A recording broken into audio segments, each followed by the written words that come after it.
Local volunteers and workers help to give these poor animals a second chance. But they can't do it alone. Please go down to your local shelter today to volunteer, donate, or adopt. Your support can help end the 4 million euthanations performed each year on animals.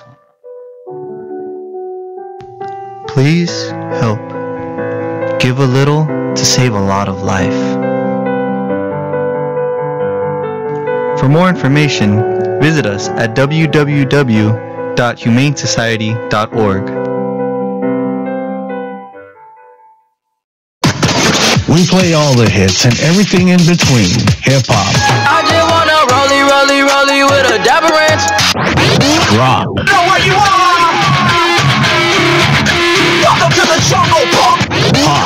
Baby, gonna let me know. And even local music. Only you have what it takes to know why. Know why? Only here on Tiger Radio at www.tigerradio.net. You're listening to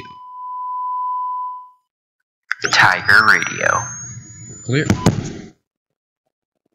The pulse of Pacific. The result is for the team. It's not for myself, so it's good for us to, win, grind it out. Even though we didn't play the prettiest of football, he gave me the opportunity to play Division I soccer, which is what I want to do my whole life. It's a goal of mine to reach my dream of playing professional, and he has made me the smartest footballer I can be. That's what I want to see. Like, everyone wants to see that confidence.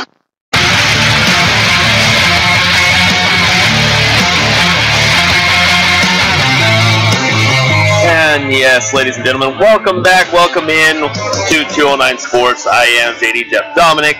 All the way over there is Mr. Paul Maiskes, and Mr. DJ JOD. Mark Hitleong will be joining us here momentarily while he handles a few things. Thank you all very much.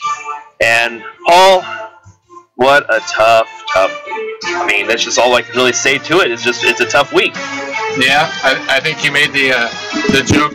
The only team that didn't have a horrible weekend was the one that got snowed out. Yeah, the golf got snowed out, so they couldn't participate in the tournament, and so that is where we're at. So really, where do we want to start off with is the fact of the matter of we'll start with what happened earlier rather than later, later rather than earlier, which is as in comparison to right now.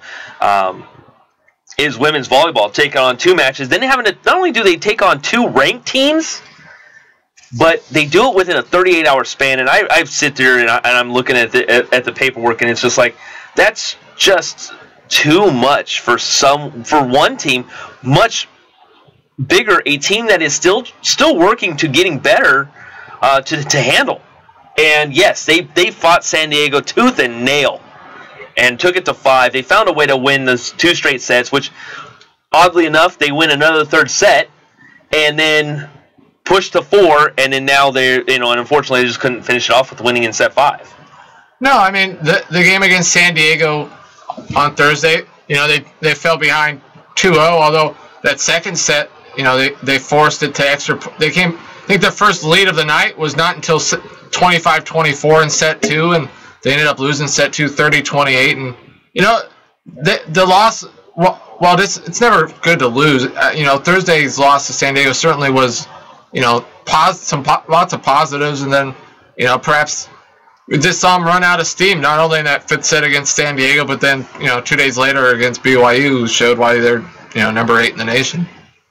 Well, and that's kind of where I'm kind of sitting there, is that I wondered, not only in set 5, do we put it on the fact that they may have just ran out of steam and just weren't able to compete for a set 5 and just made a lot of mistakes in set 5, or should we put something to San Diego saying, look, they made a good adjustment and really attacked to where Ashlyn Fleming was not available, and the outsides just weren't hitting as well.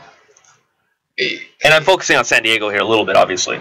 You know, it's tough to say. I mean, because, you know, between this, you know, it's not like there's a long break between set 4 and 5. No, it's literally 3 minutes. You know, and playing just to 15, I think, you know, it just comes down to there's a mistake of the first point or two, and all of a sudden you're down 2-3-0, and when you're going to 15, that's huge, you know, and then, you know, a couple missed hits, and they make a couple plays, and, you know, just like that, it's a lopsided set loss. I think it's a combination. You know, they might have been a little fatigued out of battling hard in sets 2, 3, and 4 to force a 5, but I think it just comes down to, you know, the score looks bad in set 5, but it's just a case of a couple of balls we hit a little wide, and they finally got a couple to go down, and, you know, just like that, it's the difference. Now over to Saturday, and we're gonna recap this here. I mean, we're just recapping real quick on Saturday because we're gonna play some interviews and stuff like that here in a little bit. BYU comes in. They play at noon, which, like I said, 38 hours. I mean, they got done at 9:30. They come around, turn around, and play at noon. Roughly 38 hours later. Granted, don't take anything away from BYU, but did they? I mean, you saw it. I mean, we all saw it, but to you, did it look like they just came in and were just completely exhausted from a match against San Diego, or did BYU just say, "Look, we want to go home"? You know, it's easy for me to say because I'm sitting and watching, and I don't have to play to say that I don't think they were fatigued. I don't think that's an issue. I mean, right. You look at before West Coast Conference play, when they play in those tournament stuff, they're playing more than just 2 games in a day and a half span. I mean, it's the same for both. I mean, BYU had to be just as tired. They dropped the first 2 sets on Thursday at St. Mary's, then had to win in 5. So they played 5 sets, you know, the same, you know, time, you know, on Thursday night, just like we did. And I think it was more just BYU showed why they're the number 8 team in the nation. I mean, they have more height. You know, I mean, the Tigers have... They got trees. It's not just... I mean, the Tigers have Fleming at 6'4", but, like, that's it. Yeah. Whereas you look at BYU... Emily, I think 6'1", 6'2". Yeah, I mean, there's... I'm not saying they're... Yeah. The Tigers have a bunch of players, you know, 6'1", 6'2", but, I mean, they have just the one that's 6'4", and Fleming, whereas you look at BYU, they had multiple players that are 6'4", you know, some big offensive weapons. I mean, I think it was just more BYU showing why they're BYU. You know, the Tigers did great defense on Thursday to kind of shut down San Diego. Their serve gave San Diego trouble, and it didn't really give BYU that same trouble. They kind of got what they wanted, and, you know, I think it was more a case of just BYU showed why they're so good, more so the Tigers were tired, so to speak.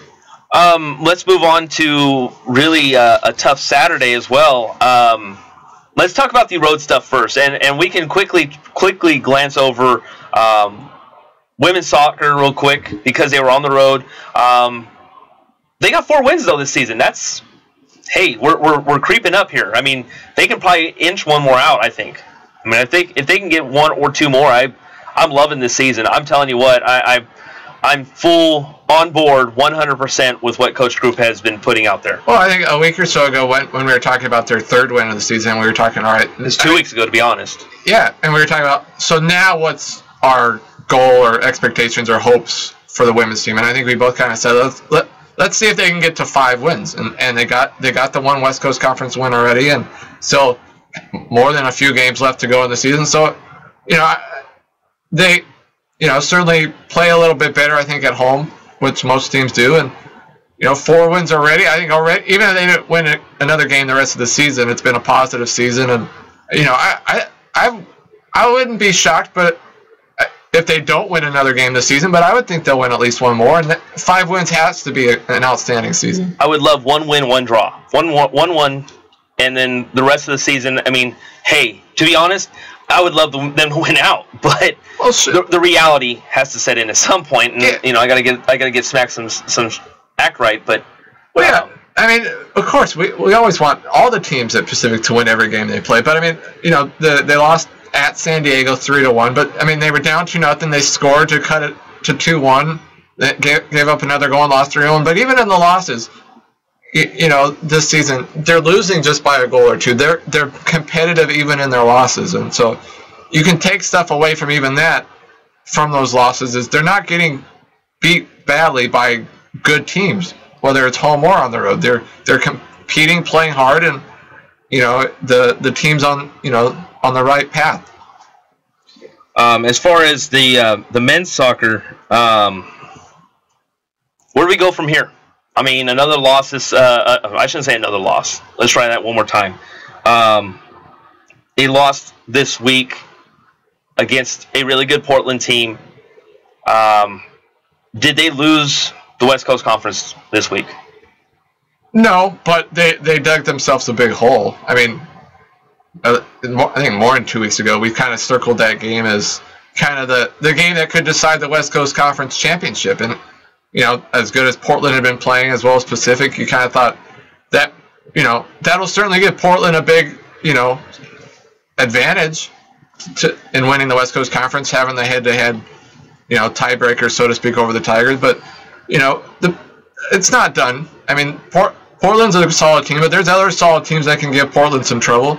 I mean, to say Portland's going to win out, I'm not comfortable saying that. So, absolutely, the Tigers could go on a run, win out, and with a little bit of help, end up winning the West Coast Conference. And once again, we'll get into matchups coming up this week, but yeah, it's not. Nothing's ending yet. I mean, we're just scratching the surface of West Coast Conference play as far as soccer is concerned. Really, as far as volleyball is concerned. But the more we think about it, they're almost halfway done. I mean, volleyball conference-wise, they're almost halfway done, I should say. Well, yeah. I mean, kind of this point, it feels like, especially for some of them that have hardly been home much this season, like volleyball. But the season's well past the midway point in the season. Kind of league play represents the second half of the season, and so. Some of the teams they're in holes. Whether it's soccer or field hockey or water polo, which we'll mention. They're losing is a disappointment because they have high expectations, but they're still. This is kind of the right time of the season where you want to get hot and go on a run. And certainly they're all still in the mix for titles. Water polo takes on Stanford. Granted, a number 4 nationally ranked team. They looked good early on, and then just lost something. And I think that I really put a lot of credit to Stanford for making the adjustments. But they lost. They did lose that one. What was it? 12-7. 12-7. So I was going to say 11-7, but 12-7. Well, a couple of those goals. It is what it is. Yeah, a couple of those goals at the end were kind of garbage time. Yes.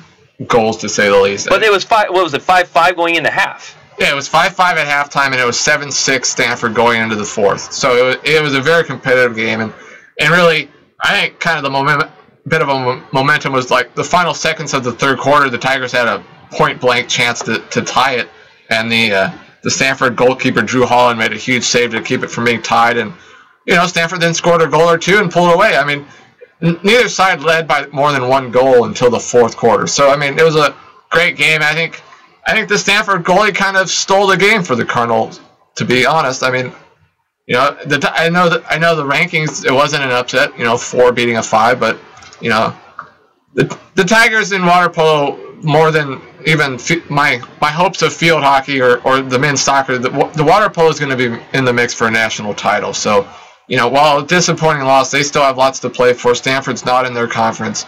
They could see Stanford again come, NCAA tournament time. Is it too early to start talking softball as well? No. Do you hear about the schedule came out? I know you heard about the schedule coming out. I know it officially came out. Yep. But no, LSU. I mean, that's LSU coming home. Yeah, LSU is exciting. LSU has a pitcher that's actually from Antigua, which will be exciting for her, Ali Wall-Jasper, who actually saw. I thought it was her senior year in high school, but it was actually her junior year back in 2013. She played over at Arnez here in Stockton. So the ones that matter as far as calling games are related, I think is the best way to say it. LSU, Northern Colorado, Seattle U, Northern Colorado again, excuse me, and Nevada. That LSU one is the big one to me, in my opinion, only because that's the very first home opener. Yeah, I mean that's getting us started. Yeah, that's going to be a heck of a Thursday, because not only do you have that game at 5 o'clock on that Thursday night, but then you have, I believe it's women's basketball senior night that night at 7. So that's going to be a one heck of a night here on campus. We always love when those games conflict with each other, don't we? Yeah, absolutely. But no, that's it. That's to get a program like LSU to come here is pretty special, and I think I mentioned the player from Antigua. I think that's probably why LSU tried to make this trip to California, to give her a chance to play in front of her friends and family, and that's gonna be a crazy atmosphere. I think it's gonna be standing room only, possibly. I mean, there's not a lot of seats in there in softball, but that's the Tigers played at LSU a year or two ago and pulled off the upset. Did they play last year too? I want to say it was last year the Tigers pulled off the upset. That was 2 years ago. They pulled off the upset. I remember that. And then I think last year they played them last year too, didn't they? I know they've played them the last year or two, and that was like the big upset early on in one of the seasons. But I mean, to play somebody like that, and then even earlier the Tigers play against number 1 Oklahoma and Arizona. I mean, that's pretty exciting to play some teams like that, and especially LSU at home, and it helps build the excitement in a big way for the season. Then they have the Louisville Slugger tournament. That's Providence Wagner and San Jose State. Yeah, that's okay. I mean, it should be a big builder for the rest of the season. Well, those teams, along with Northern Colorado, Seattle from the previous tournament, not the ones that you go, ooh. No, you don't get excited about, but they're games you need to play, and you would think they're winnable games. Some of those teams aren't that bad. They'll be solid competition, and look, you can't. It's kind of, you need a mixture of games that are against tough teams that you may not likely win, and solid opponents that you should win or you can win. You need that good mix. You don't want to play a bunch of tough teams and be 0-10, or you don't want to play a bunch of cream puffs and be 10-0 and not really know where you're at. And we've seen teams do that, and it's horrible, because then they go and play a tough tier opponent and get worked, and they're like, well, we're 10-1. Well, that don't mean nothing. It's like in college football. You see these teams. Oh, well, we're 8-0. We've beaten San Jose State, and we've beaten Sam Houston. And, and it's like, well, okay, but you haven't played nobody. I think it's good. You want that mix, right? To kind of challenge yourself and also find out where you're at, and also build confidence with some wins. And I think head coach Brian Colsey has a real nice schedule for the Tigers. I think he set himself up solid. He does have Utah State on there too. I didn't even notice that one. It was all the way at the top by itself. Well, and there's one other. I think the other exciting home game is the one right before conference play. That's exactly what I was going to. California. Yeah. It's always fun playing against schools like Cal, and that Cal's a solid Pac-12 program, and that's the last game right before the start of conference play, and so. And here's what I love about conference play is that you take on LMU, you go away to go to LMU, you go down south, but then you go BYU, San Diego, Santa Clara, and those are all home. Yeah. This is set up. I really like, and I haven't really truly seen the total talent that the Tiger softball has yet. But I mean, that's coming up soon. That I will have the opportunity. And there's still a lot of returning players. But the fact of the matter is that you have Coach Colsey has this softball team set up to a very nice schedule. Well, a very nice schedule. Yeah, and to be fair, the West Coast Conference that's not in his control. That kind of just worked out real nice, but it does. I mean, and there's even a non-conference game against Stanford in between those. But I mean, it's real nice. 9 straight conference home games. Oh, there it is. Once again, it's always hiding. It's always at the very top. Yeah, right between San Diego and BYU is one game at Stanford, which is another good game to kind of. Competitive game, not a long road trip, but I mean, to get to play 9 straight home games in conference play, including BYU, I think that BYU series, the 2 on Friday the 13th, interesting day, and then another Friday the 13th. Go figure. Yeah, Friday the 13th, the 2 games against BYU, and then Saturday against BYU. That could determine the West Coast Conference Championship. I mean, San Diego's good. I mean. I'm not going to say it's a 2-horse race between BYU and Pacific, but BYU is kind of the one to beat. The top tier. Yeah, the one to beat, so to speak. And to get the Cougars here, early on in the season, Tigers take 2 out of 3, they could be in first and in the front running position. So, softball, while still a couple months away, certainly with the schedule coming out, has this. Definitely a topic to talk about. Oh, absolutely. But you were talking about going back to the LSU. They did play last year. not 2015. It's 2016. They beat LSU on. Was it last year? Yeah. Wow. It's how they schedule it, because last year's against, but it's for the following year. Oh. So they won 2-1, and then they lost the next day 1-10 in 5 innings. Yeah, I believe Gustafson pitched in the game that they won, and then it's just how they set it up the year wise. They say it's 2016, but it's, they put 2016, but they put for 2017 because they play in February now. They go forward type of thing. Who's on first? Who's on second? What's on? Either way, we know they beat LSU once before they lost. And I went to check 2015. They didn't play LSU, so I want to make sure.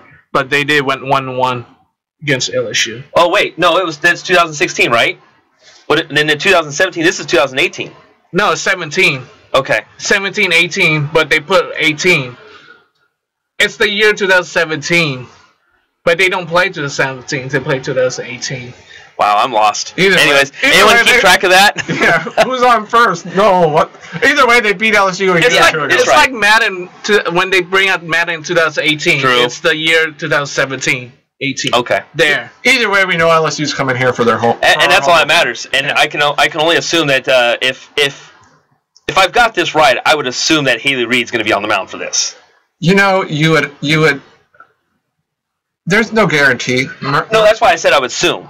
Well, you know what?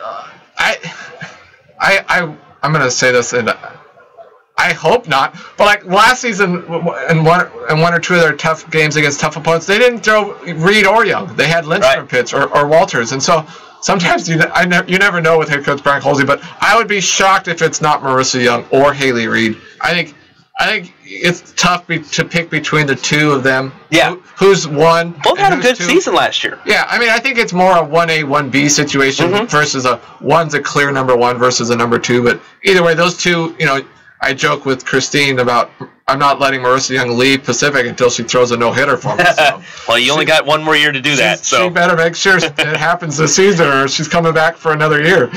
I figured that if we talk softball, that would get you going, because I know if it was field hockey, that would be that's a 1A, 1B category for you as well. So wanted to get you going here. When we come back, let's talk a little more volleyball. Tigers on the road this week. What do they need to do to get back on track? And last year, they relied a lot on one person. Do they need to do that again this year?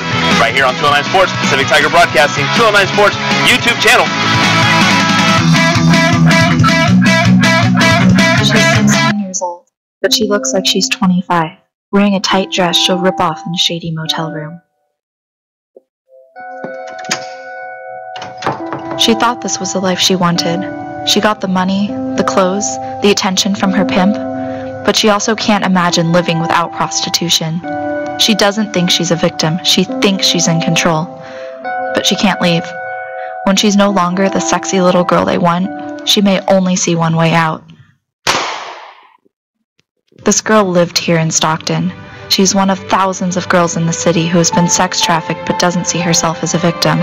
Call the local Stockton Human Trafficking Hotline to report any tips at 209-948-1911. If you see anything, say something. You will be saving a life. And if you are this girl, there is hope. Call 209-948-1911. You are worth so much more. We play all the hits and everything in between. Pop. Keep on hoping, cake by the ocean. I know I can treat you better than he can. On Tiger Radio. Thousands of cats and dogs each year are housed in animal shelters.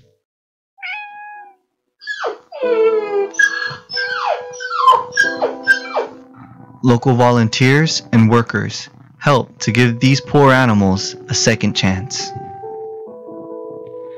But they can't do it alone. Please go down to your local shelter today to volunteer, donate, or adopt. Your support can help end the 4 million euthanations performed each year on animals. Please help. Give a little to save a lot of life. For more information, Visit us at www.humanesociety.org.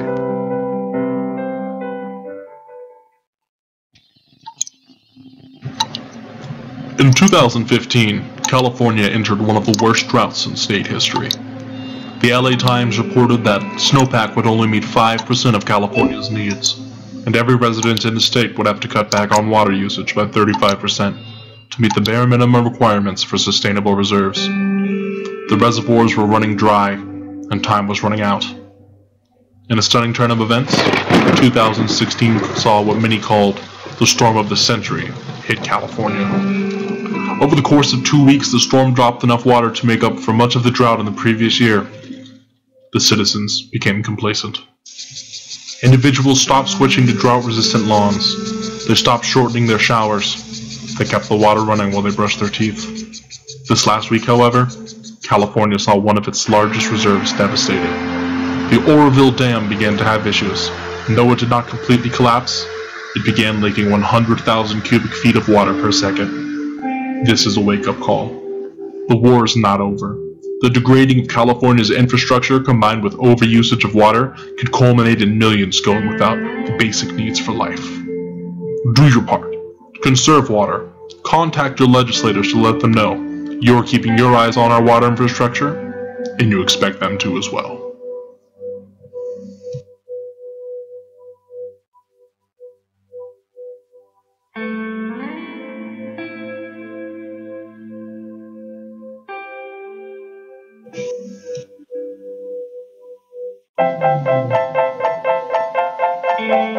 Living in a generation where everything is sexualized, teens today are having sex more now than ever. Social standards are changing, relationship expectations and norms are so much different than they used to be. Living in a generation where scared and ashamed to ask for help when it comes to having safe sex. More now than ever. But what if there was a place where these teens can go without being judged? What if there was a place for these teens to go without having to be afraid? What if there was a place for these teens to go to ask the questions they want to ask and receive birth control or health care that they need in order to practice safe sex? Well, there is. Planned Parenthood has been around for 100 years and is the most trusted healthcare provider that believes in health care for all, with no expectations or limitations and those they provide services for. Planned Parenthood is a non-profit organization that runs off of donations, and that's where you can help. Planned Parenthood is asking for donations, no matter how big, no matter how small. Anything can help. According to Planned Parenthood's fact sheet, the teenage pregnancy rate in the United States has declined to its lowest level in the past 40 years due to the increased access of birth control Planned Parenthood has helped provide. You can go online and donate at www.plannedparenthood.org, or you can also call our national toll-free call center at 1-800-798-7092. That's 1-800-789-7092. Go online or call today to make a donation and help be a part of the cause for health care for all. Planned Parenthood. Care no matter what. 789-7092.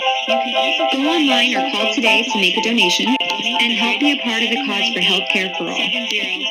Planned Parenthood. We play all the hits and everything in between. Hip-hop. I just wanna rollie with a dapper ranch. Rock. Know what you want? Welcome to the show.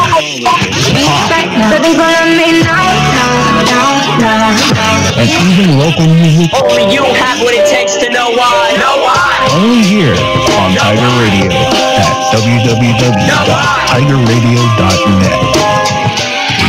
209 Sports on Tiger Radio and on the 209 Sports YouTube channel.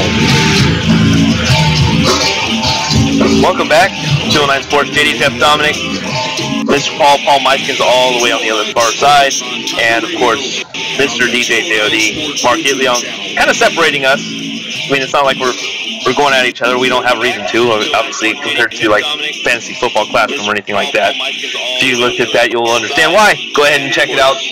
every 2 weeks Tuesday. ago. Every Tuesday from 9 a.m. to 12 p.m. When I listened a week or two ago, I was worried I was going to come in and have to separate you two guys. Yeah, well. I'm serious. I could feel the heat through the radio. One comment all of a sudden turns things around. It's like, never mind. I'm not even going to go there. Very lively discussion. It was. It definitely was. It was all just one question. I had one question, and it just went downhill. It was even that. And my point was it was an inconsistency. But anyways, I digress. Down Tyreek Hill? Yeah, pretty much. Not him, though. It was like, Screw Deshaun Jackson, okay? No. The thing, the question was, did we look? Does Mercedes Lewis get looked at for a pickup when it comes to tight end? And I said he's like Deshaun Jackson, in my opinion. And my point behind it was he's a fantasy football team's nightmare.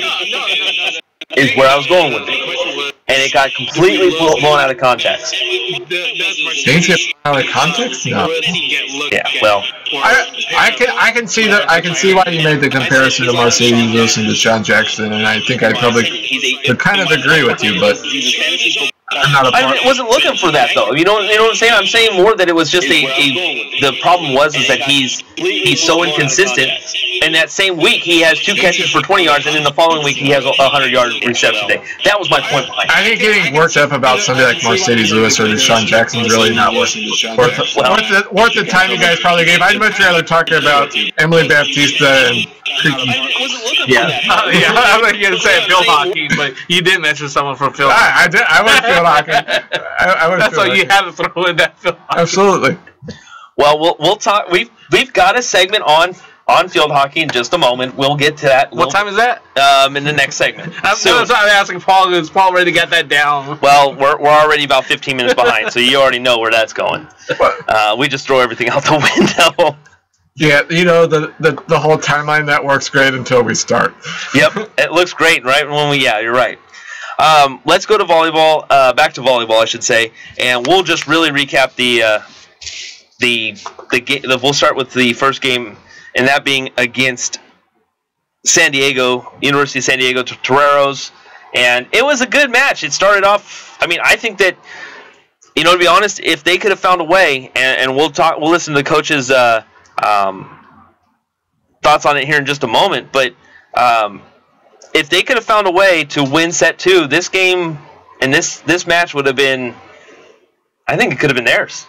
And I really do. Yeah, I mean, they really, they battled hard those first 2 sets, and they dropped set 1 25-21, and they never led once in set 1. They hit decent 229, although San Diego was hit 310 in the first set, and both sides looked well offensively, and San Diego showed why they were leading the West Coast Conference in hitting. But the Tigers hung in, stayed close, and kind of was the same thing in set 2. They kind of trailed early, kind of kept it close, and they finally took the lead at 25-24, and had a couple set points. I think one of them they had a service error at such a horrible time to have one, and it's kind of heartbreaking to lose that set 2 after they came back, and they're the way they've been in set 3. I think we all probably kind of thought it's going to be a quick night, but they did good to come back and win those next 2 and force a 5th, and unfortunately they just ended up few plays being the difference. Yeah, Pacific hit 444 in set 3 and 211 in set 4, but if you looked at the comparison, San Diego 154 and 095. Yeah, I think late in set 2 they finally got their defense going, and I think their defense really kind of, once their defense is starting to make an impact, it kind of gets the offense going with it. I mean, I think there's some blocks from Fleming. I think even Baptista and Felcher kind of got in on a few blocks and kind of turned momentum. I think it kind of got them back in that set 2 and eventually took the lead. And unfortunately they didn't take set 2, but then they came out and the defense continued. They held San Diego to 154 in the third and 95 in the fourth. Their offense got going, and you saw signs of what this team can be when they're playing well. And they didn't get the win over San Diego, but talk about good losses, so to speak, and that certainly was one. You know who actually had a big block, and I think it was in the third set. It may have been when they were leading, obviously, but it was like 15-13, something like that. But it was kind of going back and forth in set 3. Alex Holt had a big block, and she's been playing fairly well over the last couple of matches. Well, she got a lot more playing time last week against both San Diego and BYU. She took Skylar Wine's spot in there. We didn't see Skylar Wine at all on Thursday against San Diego, and I don't think I saw her Saturday either. She made a very short appearance on Saturday against BYU in one set. In fact, she got a kill that was like, it was more she tried to dig it and it was hit so hard it went off of her, it was actually a serve that she had trouble controlling, and it was over and it landed for a point, so it counted as a kill. Nice. But I mean, Holt got more playing time this week, and she looked good, and she was in on 3 blocks. Lyons was in on a couple of blocks. I mean, the defense, even Shelton and Felcher, and not just Fleming, which is kind of their main defender, so to speak, but they got a couple of players in there getting the blocks, and it kind of got everybody going. Coach, how did you feel after San Diego? I'm happy for the girls. I thought they left it out on the court. I think we did our best, and we use it to learn from. I mean, we did some good things, we did some things we can learn from this and get better, and that's the name of the game, is to continually move forward and try and improve on some things, and then we're a little bit better. I mean, the thing is, we just felt, it's finding that 1% somewhere. And that's what I was telling you about the other day, is when he was talking about the 1%. And he kind of was talking about that in set 2. He's like, if you look at it, we were off by 1%.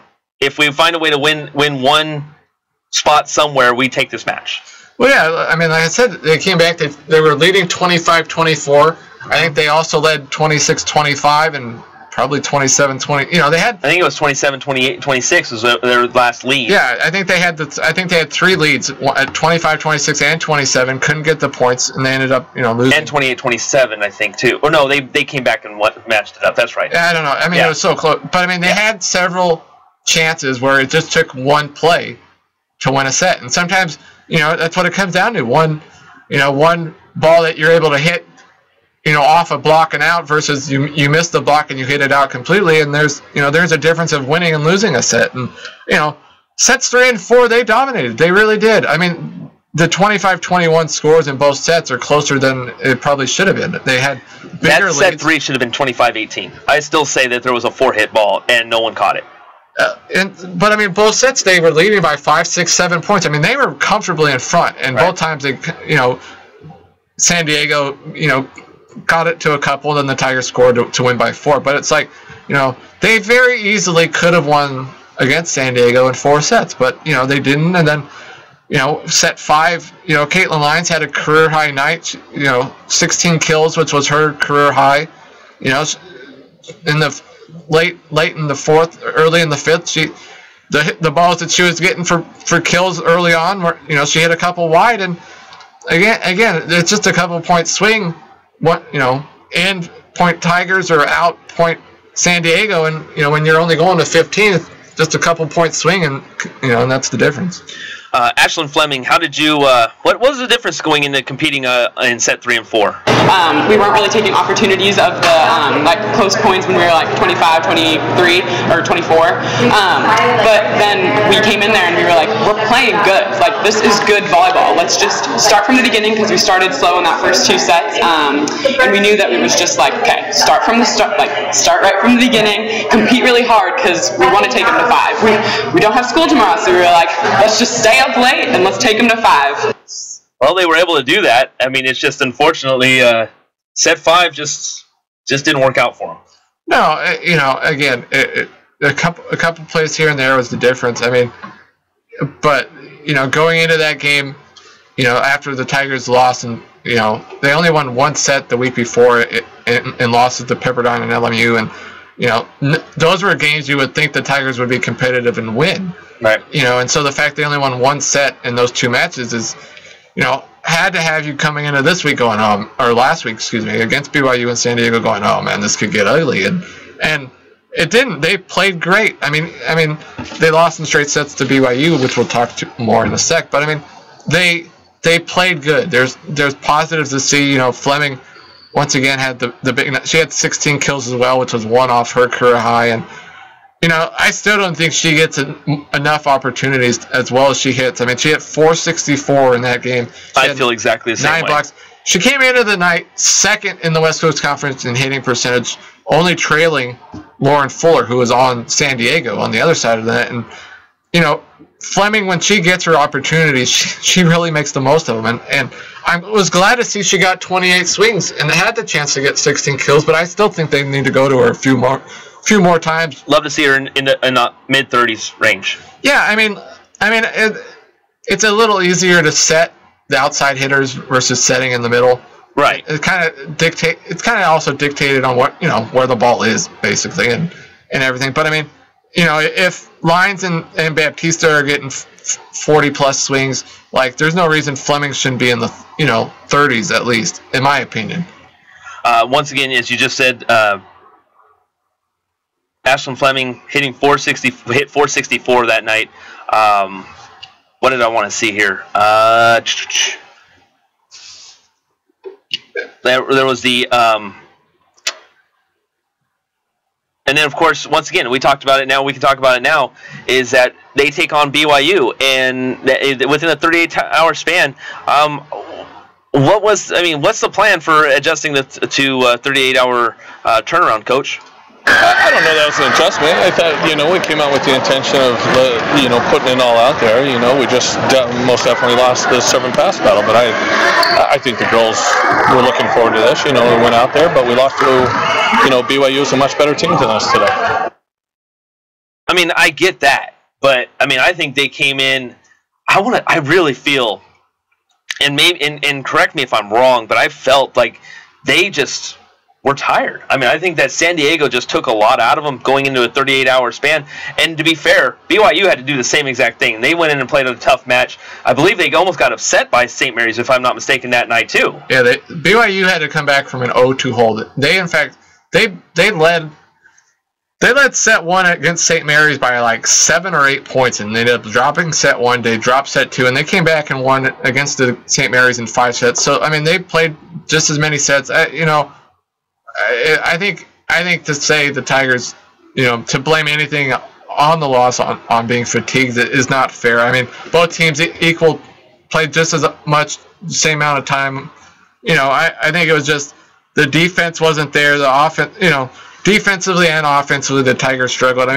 BYU also, they came in angry. They were probably not happy that they played 5 sets against St. Mary's, and they probably were focused on making sure, we're going to come in against the Tigers and we're going to make this a short night. And outside of Fleming, who hit great again, she hit 385. Nobody else on the Tigers side did anything offensively.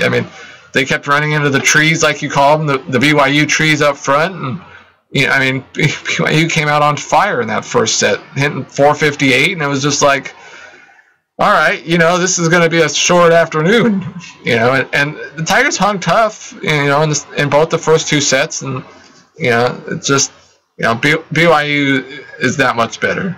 And, yeah, give it time. We're looking at really 2 seniors, but we have 3 sophomores, and that are, you give them another year, I think this team's going to be scary. It really can be. If the recruiting comes the way it should too, as well. Yeah, you've got, the team is young. There's not a lot of seniors on this team, and from what I've heard, there's a whole ton of recruits on their way, and partly it's because the Tigers have such a small roster this year. Only 12 players, one of which is out for the year, and so this year we have just 2 freshmen, but next year there's going to be more than just 2 freshmen. Yeah, and Coach, talk about Ashlyn Fleming a little. Come on, Ashlyn's a big physical middle, and watching her grow and develop. Here's a girl that should have aspirations and does, to be an All-American, and as she keeps growing and learning and getting better and better and learning that position a little bit more and more on both ends, defensively and offensively. I mean, she's a big force, on this team and in this conference, So, yeah, she's vitally important to what we do, You look at the amount she's increased her touches blocking-wise. She's really focused on a lot of footwork things and hands, and offensively, we're trying to find ways to run her in all kinds of situations, just to create more opportunities where we can set her. She's gained 25 pounds in muscle. Per Coach Gibbons, she gained 25 pounds of muscle during the offseason. She's the only one that has that kind of sense of she can be an All-American. And I haven't asked him about the other players like that, but he pushes for her to be an All-American every time I talk. As a freshman, I mean, like, we're talking about the last 2 years. As a freshman and this year, he's talking. All I hear is All-American about her. Yeah, her work ethic is, none other. Yeah, there's a lot to be said about how hard. I mean, it shows. Look, she's a sophomore and she's one of the team captains, so that alone should tell you something. And I talked with her actually last week for a little while, and how hard she works and how much of a hunger she has to be an elite player. It just comes through when you talk to her. I mean, she was talking about how excited she was last season to go in and play BYU, and it was the game where she had 16 kills on 20 swings. I mean, airless swings. It was ridiculous. And she's like, I knew BYU had this great player. I've watched BYU on TV, and I wanted to go in there and prove that I'm just as good, if not better. And that's the stuff you want to hear from, your team leaders. And Ashlyn Fleming, I think, not to take anything away from players like Andy Shelton and and Katrin, who are big importance to this team. But I think not only this season, but in the next 2 seasons as well, this team, if they're going to take that next step, it's going to be on the tall back or shoulders, so to speak, of Ashlyn Fleming. And you mentioned it, and I'm trying to think of the other comments that Coach has said about her, but here's her about her coming into her sophomore season. Right from the beginning, we only had 2 freshmen, so it was kind of like, okay, we've played with this team, we're familiar with us. So it was kind of just like, right when we came in for double days, it's okay, let's compete, let's start playing. Last weekend we had a little lull, but it was like we came back, and in practice this week we worked so hard, and I think that's like the best thing about our team. It's like we can have those moments, but it's like, come into the gym, we work hard, we want to do it, and I think today we worked hard. It wasn't enough. Yeah, she was talking about San Diego, but one thing, she talks fast. She always talks fast. But no, she's. I mean, that actually right there is things that you want to hear from me. I mean, it's impressive to hear from a sophomore. Yeah, and another thing, something we talked about with Delta volleyball and the one game early on in the season that we were all at, and the lack of vocalness, so to speak, communication on the team, and you can't say that about Ashlyn Fleming. She's a very vocal leader. She's well spoken. The team's going to be in good hands over the next couple of years with Ashlyn Fleming leading the way. And do you get a sense of a Lexi Ellman kind of mentality there from her? Not as bulldogish, but at the same time, just almost as vocal, if not getting there to where Lexi was at. You just had to find a way to bring up Lexi, didn't you? Of course. Your favorite. She is. Why not? She's probably one of the best volleyball players that Pacific has had in a very, very long time, arguably. They both are similar players in ways. I mean, it's a little different. They play different positions, of course. But I think Fleming can actually make a bigger impact. And that's what I was saying was that my point was that not by position-wise. I was talking about the way she comes off, the way she commands the floor. Yeah, I mean, she is definitely just similar to Lexi, and I think the fact that she's because of the positions she plays, she can make an even bigger impact. It's easy to fall in love with the players that are putting up the 20-30 kills a night and getting all the swings, but just the threat of Fleming on offense and defense can just make such a big impact. And I really like when I see the defense kind of get going and kind of get the offense going as well. And I'm a big Ashlyn Fleming fan, and I'm excited. Those 2 losses last week probably. Not last week, but the week before to Pepperdine and LMU probably kind of ended any outside thoughts of postseason, so to speak, for the team. But they'd have to make a serious run from now on. Yeah, I mean, they probably needed to pull off an upset last week against BYU or San Diego to have a chance. And I mean, there's still games left. I mean, if they go on a run and they go into BYU and San Diego and pull out wins, well, who's going to say they're not deserving of postseason? Well, they're the number 2. I mean, let me try that one more time. The West Coast Conference is the number 2 ranked RPI. True. The West Coast Conference is a very good volleyball conference. The problem is Pacific's now near the bottom third of the standing, so to speak, and a couple years ago we kind of felt cheated. Yeah, I was looking for the appropriate word that shouldn't be bleeped. Well, screwed works. Okay, yeah, we finished second and they take 1, 3, 4, and 5. I think it was. Right? That was absolutely ridiculous. I think they took 3 that season, but they hopped over. Yeah, we were second and they took I think the first place, the third place, and fourth place teams, and didn't take the second. Which was it San Diego, BYU, and didn't LMU make it that year? Might have been. I don't know. That was some drunk math thing. But they went to the poll and they went, we're just going to put the faces of the mascots on each one of them. We're going to throw a dart at it, and whichever one hits, we're just going to use it. I guess they had already filled their tiger quota, so they needed a lion. And but a cougar and a postseason, not likely. I mean, I wouldn't say it's not. It's the percentage is lower. Yeah, it's low, but you can see. Not just, this year, but in the years to come, the programs, they keep knocking at the door trying to get back into the postseason, and I don't think they're that far off. And so it'll be exciting, next season to see the new freshmen that are coming, and, hopefully that just makes them that much better. My question may be answered with this one, because it seems that Coach always wants his libero to be a 4-year starter.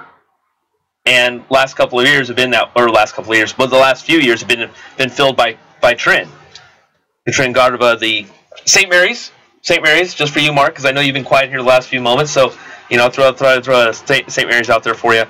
But would that be a freshman possibly stepping in that role, or could we see, I really don't know where to put Petnicki.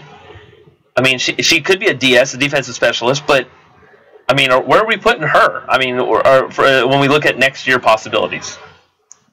I wouldn't be surprised if the option, so to speak, to replace, And that feels hard to say. It really does. To replace Garba might be a freshman. He's not afraid to play freshmen. Absolutely not. We saw Baptista the last 3 years. Yeah, Baptista, Fleming, and Wine as freshmen last season got tons of playing time. They were the front line for a while. And now Baptista and Fleming are 2 of the biggest parts of this team. So and then you've got this year DeScriver and Caitlin Lyons, both freshmen getting tons of playing time. So he's not afraid to play talented freshmen if he gets them. And so perhaps the answer there is a freshman that's coming next season, or I believe I think he told me when he first started he had freshmen as his libero when he first started as well, and then of course Katrin came into his lap too right after that. So and she's been a 4-year starter. Look, it's nice to have the juniors and seniors out there, but ultimately, whoever's the most talented, that's ultimately all that's important. What's it about any coach? Any coach is all about winning, whether and making sure this team gels. I think it goes 1 and 2, 1A, 1B. Yeah, being an upperclassman helps. They're more experienced. They know what to expect, and I think I think sometimes we've seen freshmen also at a certain point. They start off the season great, they're playing well, and then kind of the last part of the season they kind of fatigue because the college volleyball season is a much more demanding, longer season than they're used to in high school. And I think we saw that be an issue with a few of the freshmen last season, and it's still to be determined for DeScriver or Lyons, if they sort of hit the wall. But both the 2 freshmen this year have had their moments and down moments, which you expect. So let's go ahead and we'll table this. We'll kind of keep an eye out there on the road now. So we'll kind of maybe recap this here in a little bit again. But when we come back, let's talk a little field hockey. Cal coming to home. Pacific needs a little bit of redemption. They need to keep this momentum going. They need to actually start some momentum. So we'll discuss that. What do they need to do to protect their turf? More to come right here at 209 Sports, Pacific Tiger Broadcasting. 209 Sports YouTube channel. We play all the hits and everything in between. Hip-hop. I just wanna rollie with a dapper ranch. Rock. Know what you want? Welcome to the jungle, punk. Pop. Baby, go love me now. And even local music. Only you have what it takes to know why. Know why? Only here on Tiger Radio at www.tigerradio.net. Attention UOP veterans.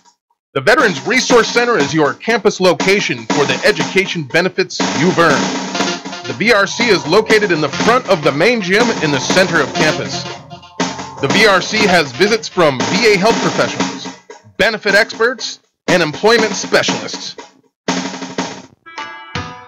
So come on down to the VRC, where sodas and printing is free.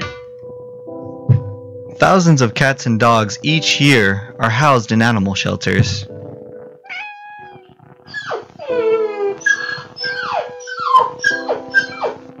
Local volunteers and workers help to give these poor animals a second chance. But they can't do it alone. Please go down to your local shelter today to volunteer, donate, or adopt. Your support can help end the 4 million euthanations performed each year on animals. Please help. Give a little to save a lot of life. For more information, visit us at www.humanesociety.org.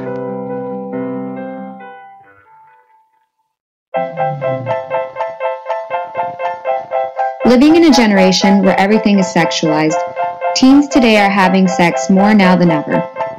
Social standards are changing, relationship expectations and norms are so much different than they used to be, and teens are scared and ashamed to ask for help when it comes to having safe sex. But what if there was a place where these teens can go without being judged? What if there was a place for these teens to go without having to be afraid? What if there was a place for these teens to go to ask the questions they want to ask and receive birth control or health care that they need in order to practice safe sex? Well, there is. Planned Parenthood has been around for 100 years and is the most trusted healthcare provider that believes in health care for all, with no expectations or limitations and those they provide services for. Planned Parenthood is a non-profit organization that runs off of donations, and that's where you can help. Planned Parenthood is asking for donations, no matter how big, no matter how small. Anything can help. According to Planned Parenthood's fact sheet, the teenage pregnancy rate in the United States has declined to its lowest level in the past 40 years due to the increased access of birth control Planned Parenthood has helped provide. You can go online and donate at www.plannedparenthood.org, or you can also call our national toll-free call center at 1-800-798-7092. That's 1-800-789-7092. Go online or call today to make a donation and help be a part of the cause for health care for all. Planned Parenthood. Care no matter what.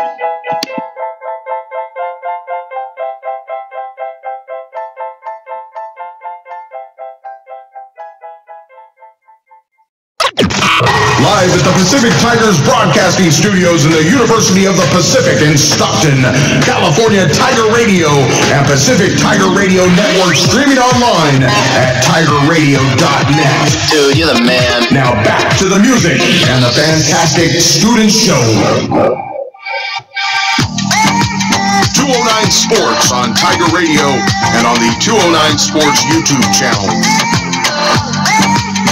So Paul's been waiting on this for a while, and I wouldn't say I've been lagging on it, but it's about time because they're finally back home, and that being the University of Pacific Women's Field Hockey is back home, but also they've been off for 2 weeks too. So you know what? That's why we weren't here last Tuesday, is because I knew they had a bye week. We figured, you know what? We'll take a bye week as well. Yeah, if we don't have field hockey for me to talk about, then what am I going to do, right? Really? We just talked about 3 different sports without any problems. Yeah, I don't. We went volleyball. We went softball. We could have took softball for another 20 minutes. I know better. Yeah. And then we took volleyball, which I know we're going to talk about again. And we know the sports that I have no problems talking about. We could have a 6-hour show and we would still be all right. Nope, I'm good. I want to go home at 4. Thank you. Well, then me and Mark will just talk from 4 to 7 about. I was gonna say, wait, has Mark said one word since we've been here? Well, I'm gonna be the one controlling the board, and he's just been talking. I'll be like, yep. Yeah, everything you said is correct. Yep. Yes, yep. Okay. But they're coming in. I'm hoping with a little chip on their shoulder. I mean, is that too far to ask for that they come in here and really put it to Cal this week? I mean, coming off of that loss against Cal earlier in the season. What day was that? That was on the 16th of last month. Yeah, I still remember that game because I got quite the sunburn. but no, they 4-1. They've lost 4 out of their last 5. I mean, still ranked 22nd for reasons of being the 18th ranked RPI. Yeah, I mean, there's again, their schedule has been crazy. I mean, they lost to Stanford, who's number 12. They lost 1-0. Then they lost to Cal, who's not ranked. But then they're number 11 now. I think. Stanford? Yeah. I believe I saw something saying they're 11. On the schedule, still has them listed as 12. Okay. But Stanford was 12 at the time. Yeah. But then, then they went to Virginia and they played William and Mary, who was number 18, and they won 5-4. Then 2 days later they played number 8 Boston College and lost in double overtime, and then literally the next morning had to play at number 4 Virginia, and they lost by a big score. But I mean, they're they might not be able to win the America East Conference West Division like they have the last 2 seasons. They've tied for first because of that loss to Cal last time. But I mean, they're gonna, because they're gonna need some help. They're gonna need both Cal and Stanford to lose twice each, and they only play them once. But I'm excited for Friday. I think the Tigers, when they played at Cal last month, they just played so bad. They road weary. No, I'm still saying I'm having a field day on this right now, and I don't know why. You are Mr. Road Weary. No, they the 2 days before they played probably their best game of the season, even though they lost to Stanford 1-0, and they came in and they just the defense has been frustrating at times. They've allowed teams way too many good looks. The game kind of started to get away from them. Tigers had a chance. They even had a penalty shot chance to kind of get back in it, and they missed.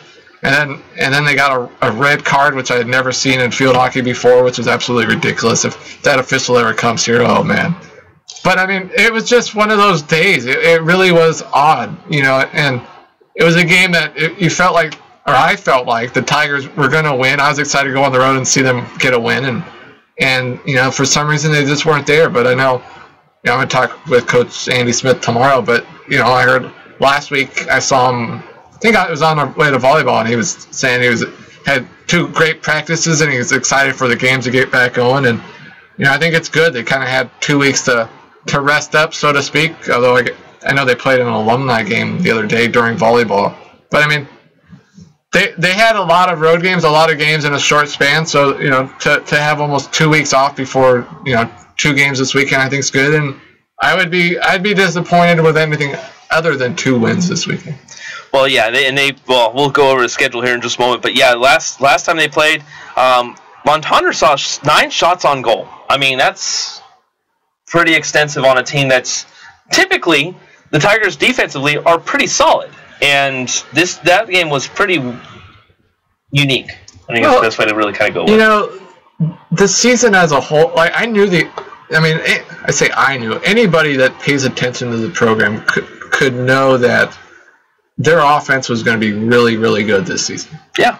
But the real surprising part has been the defense. I mean, last season they allowed 1.68 goals against per game on average.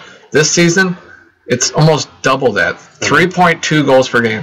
And a part of that you can say, well, there's the teams they're playing. That's also a big reason. They've played a lot of top 20, top 10, top 5 ranked teams.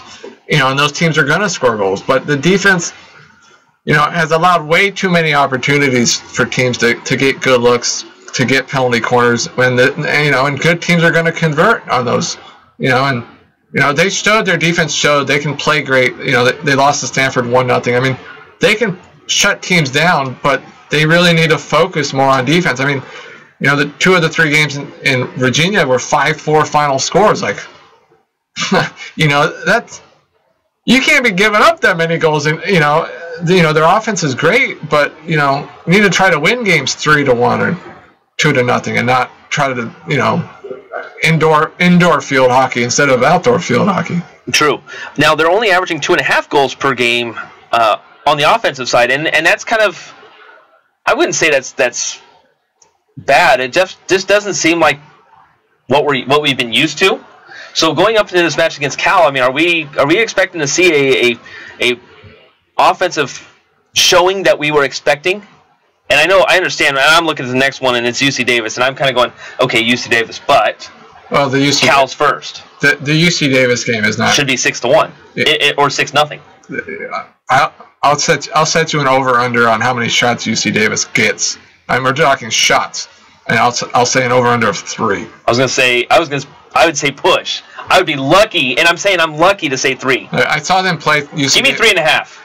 I'll say under. UC Davis is not going to be a competitive game, so I know it's at Davis. The most exciting part of that game, at least for the players, is seeing the cows behind the one goal at UC Davis. At least it was in the exhibition. They all had their phones out recording the cows for Snapchat and stuff. But it's better than the in Chicago stuck in the at the airport. But I mean, the UC Davis game on Sunday is on the road. It's going to be a game they're going to put up goals in bunches. The game on Friday night, I would not expect a bunch of goals. I mean, the afternoon. Yeah, Friday afternoon, and it's a game that they're going to need to win. 2-1, 3-1 kind of game, or so they gave up 4 goals when they lost to Cal at Cal, and they can't do that again if they want to win. And I think the defense. I think the defense probably has been the focal point of practice the last week or so, and I really expect they have the talent, which is why it's more frustrating to see them giving up the goals like that. Is because with Natabi Maine, the freshman, just the talent's there. The talent's there for them to do better, and I think that's why it's disappointing they're giving up the goals, as a whole this season. And and you mentioned the goal. Last season they averaged almost 4.5 goals per game. This year it's only 2.5, and again, it's part of that is the schedule. Oh, absolutely. But they also need to get a little bit better on the penalty corners. They, some of the games they haven't really gotten many opportunities, but that's if you're going to be a team battling for a national title, when you get those penalty corner opportunities, you need to convert. And they've not done that bad this season compared to last season, although it's the numbers are down a little bit still. And again, the talent's there to do better. Whether it's Creaky on the drag flick or Savannah playing it low and hard, they need to start converting on some of those, and and the wins will come. So, are you predicting it on Friday at 3:00? Is that going to be a 3-1 game, or can we possibly see a 4-0 game, or what are we looking at? What is Paul's keys to the game? There we go. It sounds so cliche to say which Tigers team shows up, but that's true though. Right now, it's kind of. Fortunately, we haven't seen them for 2 weeks, so hopefully we see that well-rested, ready-to-go team. I really think it's going to be I think the Tigers are going to win 3-1. That's my prediction. I have a hard time right now predicting that their defense is going to shut down Cal because they just haven't shown that they can do that on a consistent basis. And Cal's a solid team. Cal had some good chances. They scored 4 goals against us last time. So to say we're going to shut them out the way we've been playing defensively, I think is a bit much to say. I'd love to be wrong. I'd love to win 5-0, but I think we score a couple. I think we score 1 goal during the run of play. I think we scored 2 on the penalty corners, and we give up a goal on a penalty corner, and we win 3-1. And then Sunday out. You're going to UC Davis, right? I think I'm going to. I mean, it's Sunday afternoon, so it's either that or stay home and watch football. But I think I'm going to go see the Cows in Davis.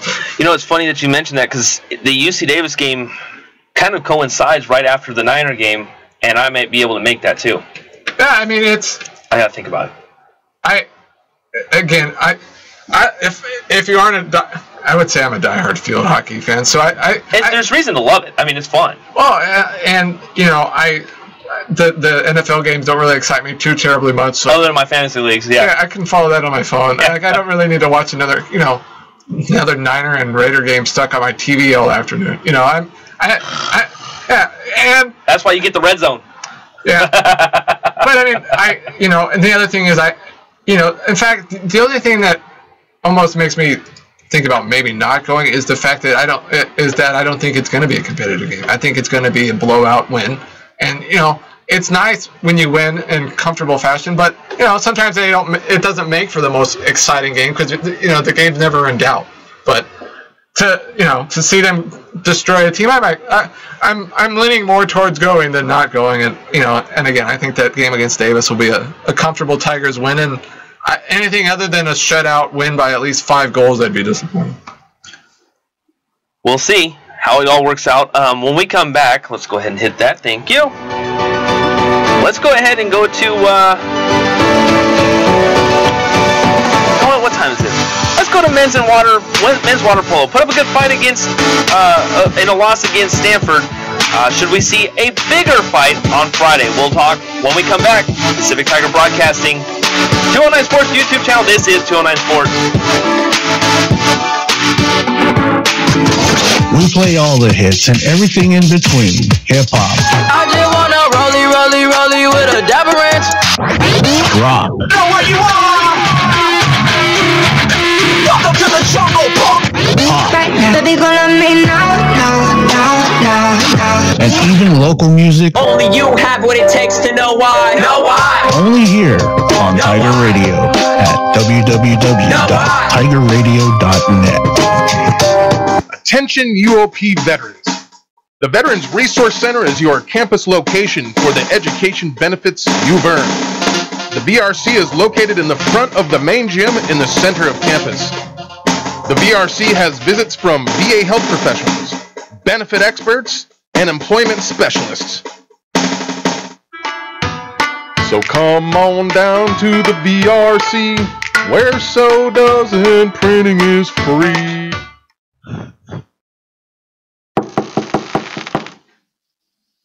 Hey, you still being homesick? An organization called UOPCSSA helps Chinese students make new Chinese friends here. Tons of activities are waiting for you, celebrating Chinese festivals, chatting and playing games with speaking your first language.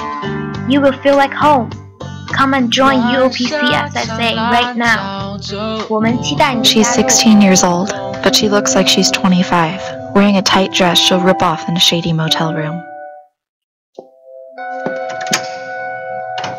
She thought this was the life she wanted. She got the money, the clothes, the attention from her pimp, but she also can't imagine living without prostitution. She doesn't think she's a victim. She thinks she's in control, but she can't leave. When she's no longer the sexy little girl they want, she may only see one way out. This girl lived here in Stockton. She's one of thousands of girls in the city who has been sex trafficked but doesn't see herself as a victim. Call the local Stockton Human Trafficking Hotline to report any tips at 209-948-1911. If you see anything, say something. You will be saving a life. And if you are this girl, there is hope. Call 209-948-1911. You are worth so much more. In 2015, California entered one of the worst droughts in state history. The LA Times reported that snowpack would only meet 5% of California's needs, and every resident in the state would have to cut back on water usage by 35% to meet the bare minimum requirements for sustainable reserves. The reservoirs were running dry, and time was running out. In a stunning turn of events, 2016 saw what many called the storm of the century hit California. Over the course of 2 weeks, the storm dropped enough water to make up for much of the drought in the previous year. The citizens became complacent. Individuals stopped switching to drought-resistant lawns. They stopped shortening their showers. They kept the water running while they brushed their teeth. This last week, however, California saw one of its largest reserves devastated. The Oroville Dam began to have issues, and though it did not completely collapse, it began leaking 100,000 cubic feet of water per second. This is a wake-up call. The war is not over. The degrading of California's infrastructure combined with overusage of water could culminate in millions going without the basic needs for life. Do your part. Conserve water. Contact your legislators to let them know you're keeping your eyes on our water infrastructure, and you expect them to as well.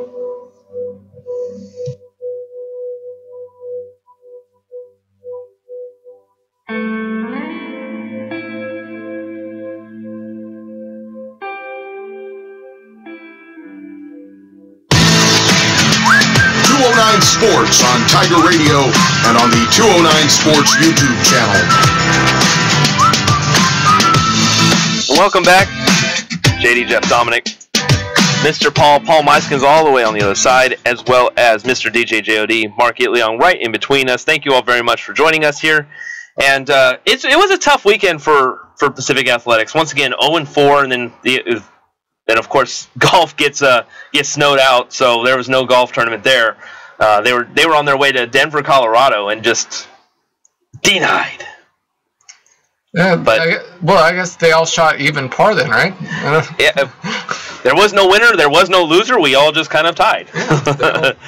But it was a tough weekend, and we'll talk a little bit about the last match against Stanford and a 12-7 loss against a really good Stanford team. I mean, let's not put anything past them, but the fact remains is that they had an opportunity there, and not going to say they squandered it at all, because I think that that would do an injustice to what that team has built.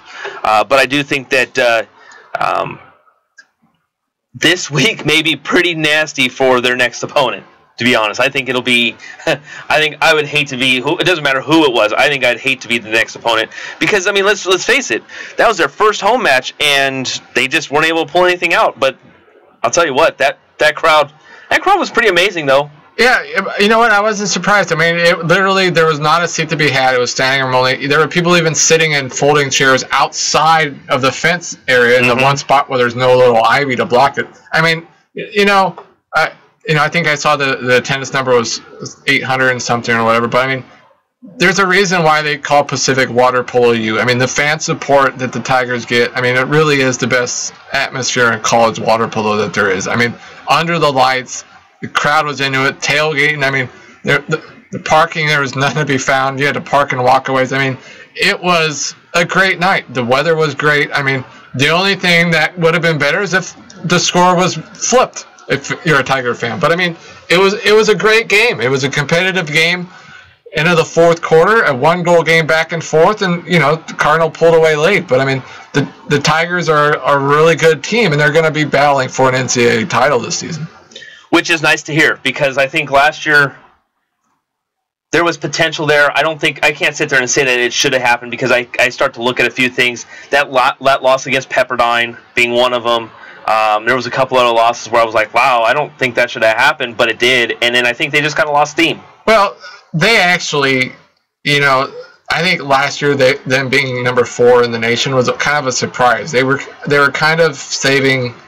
They had Ben Stevenson sit out the season. I mean, he led the team in goals 2 seasons ago. This season he's got over 20 goals. He leads the team in assists as well. I mean, they wanted him to come back this season, because I think this is the season they thought they were really going to make a run for. And so, they still were one of the top teams in the nation last season. I mean, they made the championship game of the Gold Coast Conference tournament and lost to Pepperdine, and finished number 4 in the nation. So if kind of a down season has you finishing number 4 in the nation, that's pretty damn good.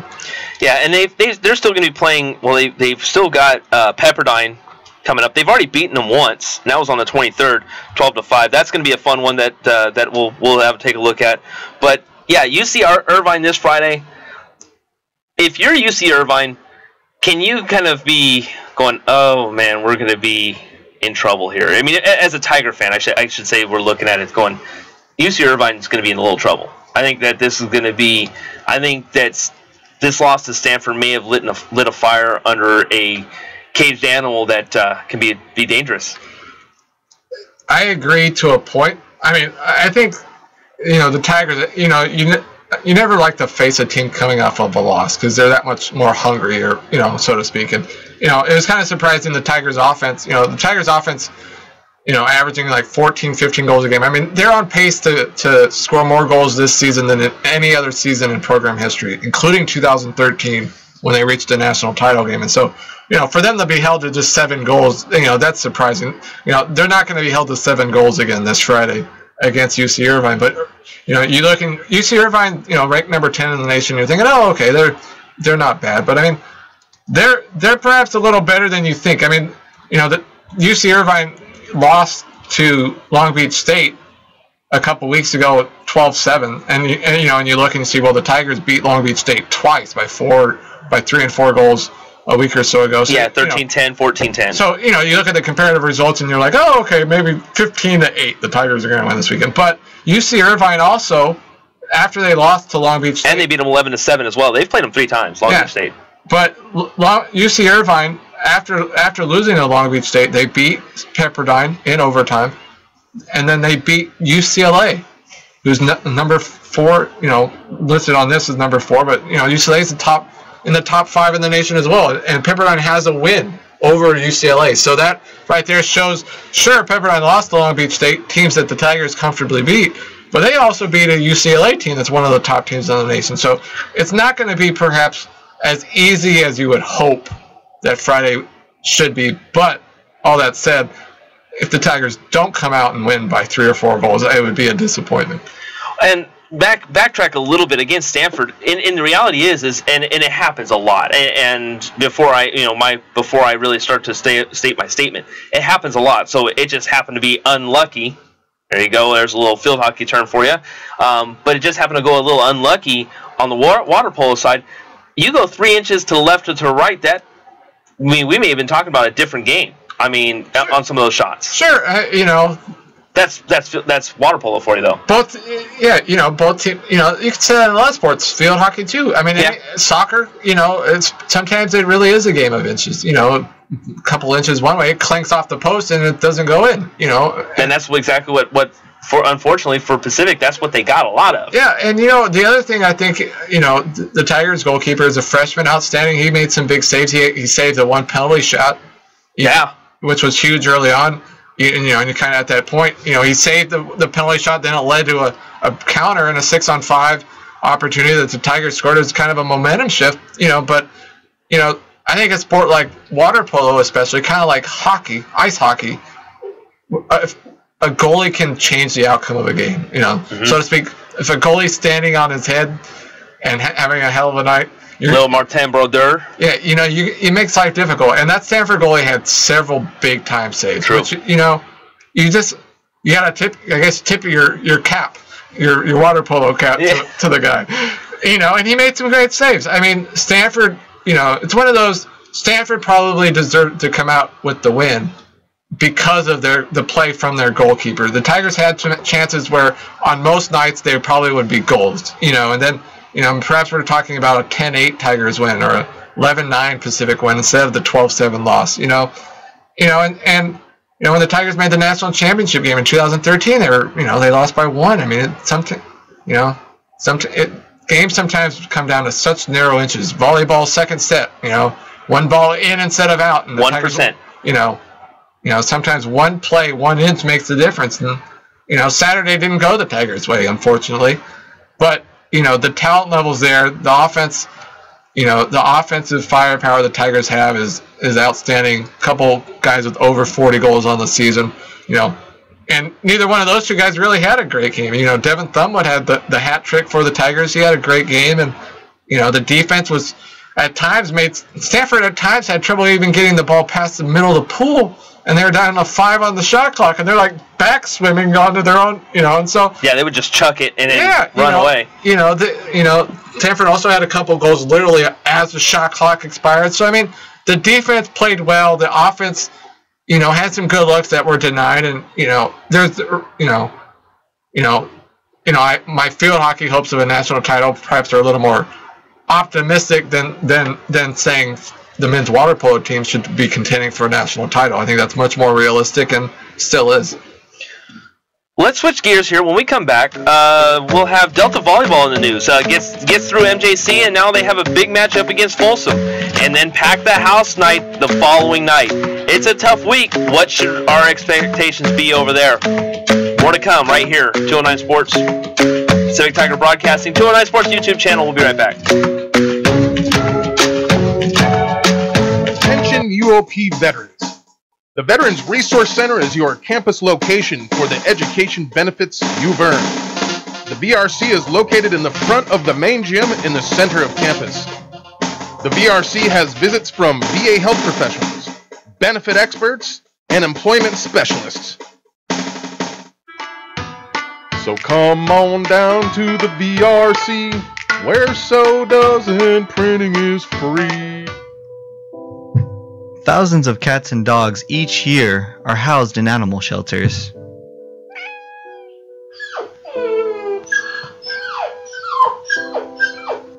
Local volunteers and workers help to give these poor animals a second chance.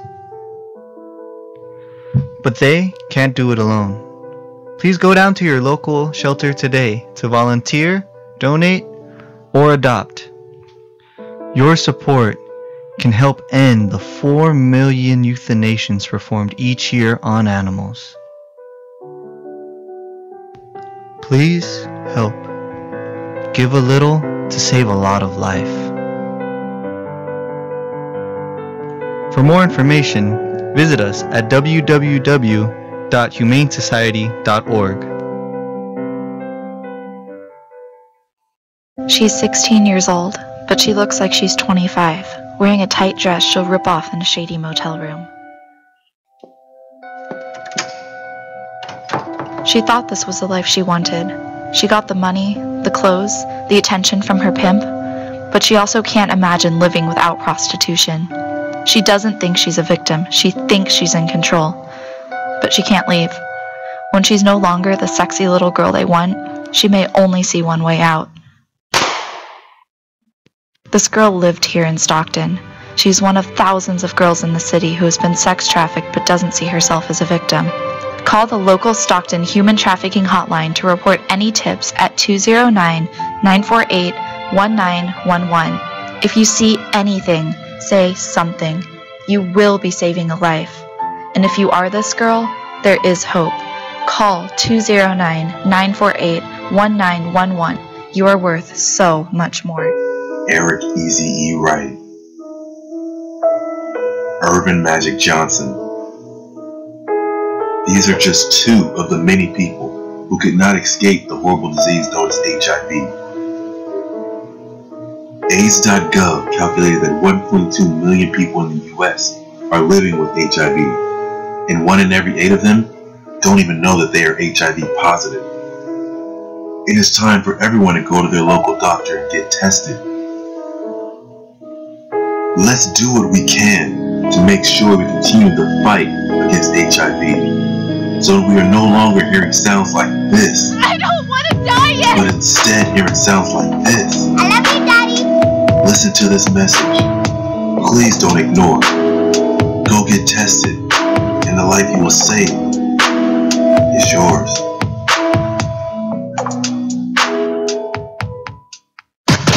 We play all the hits and everything in between. Hip-hop. I just wanna rollie with a dapper ranch. Rock. Know what you want? Welcome to the jungle, punk. Pop. Baby, gonna me now. And even local music. Only you have what it takes to know why. Know why? Only here on Tiger Radio at www.tigerradio.net. You're listening to Tiger Radio. Clear. The pulse of Pacific. 209 Sports on Tiger Radio and on the 209 Sports YouTube channel.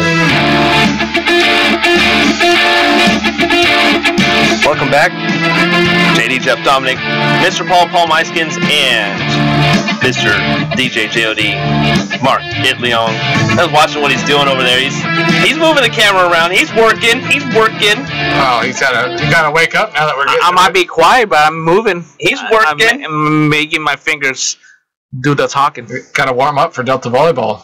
Yeah, we're gonna talk a little volleyball here for a moment, and we'll start. First of all, we'll recap against MJC, and Mark, I want your knee-jerk reaction from what you saw on last week.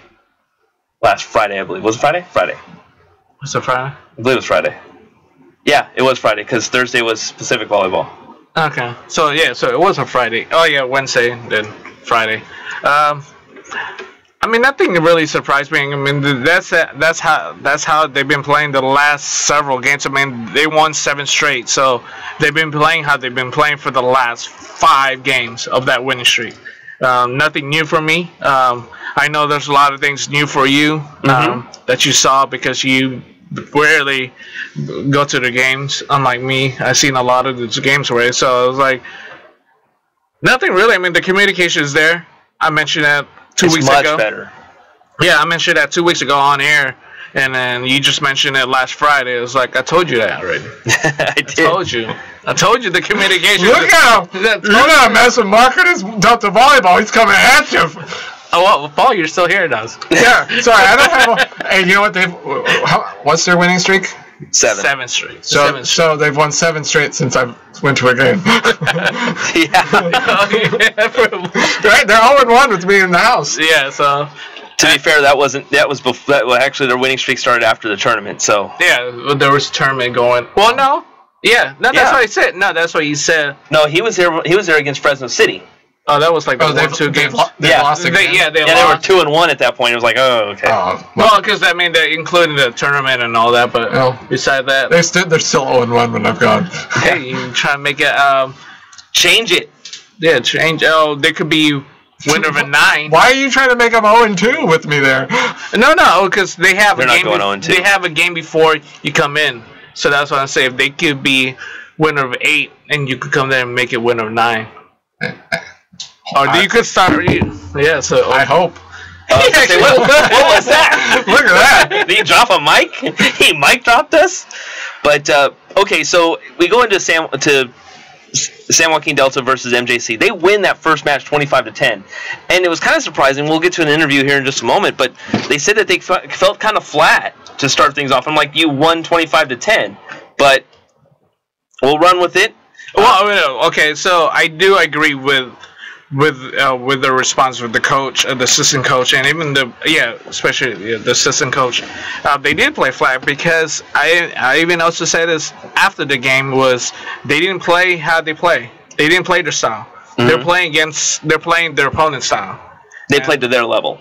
Yeah, so that's not something they want to do. They need to play Delta's game, and that's pretty much finish it off right away because they blew out their opponent. They blew out, but that's a junior college. But it took a while.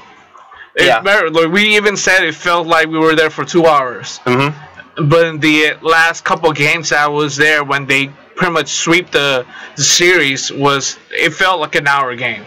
But that game felt longer, just because every time they were in a streak with kills, they end up giving up points back. So it's pretty much went back and forth.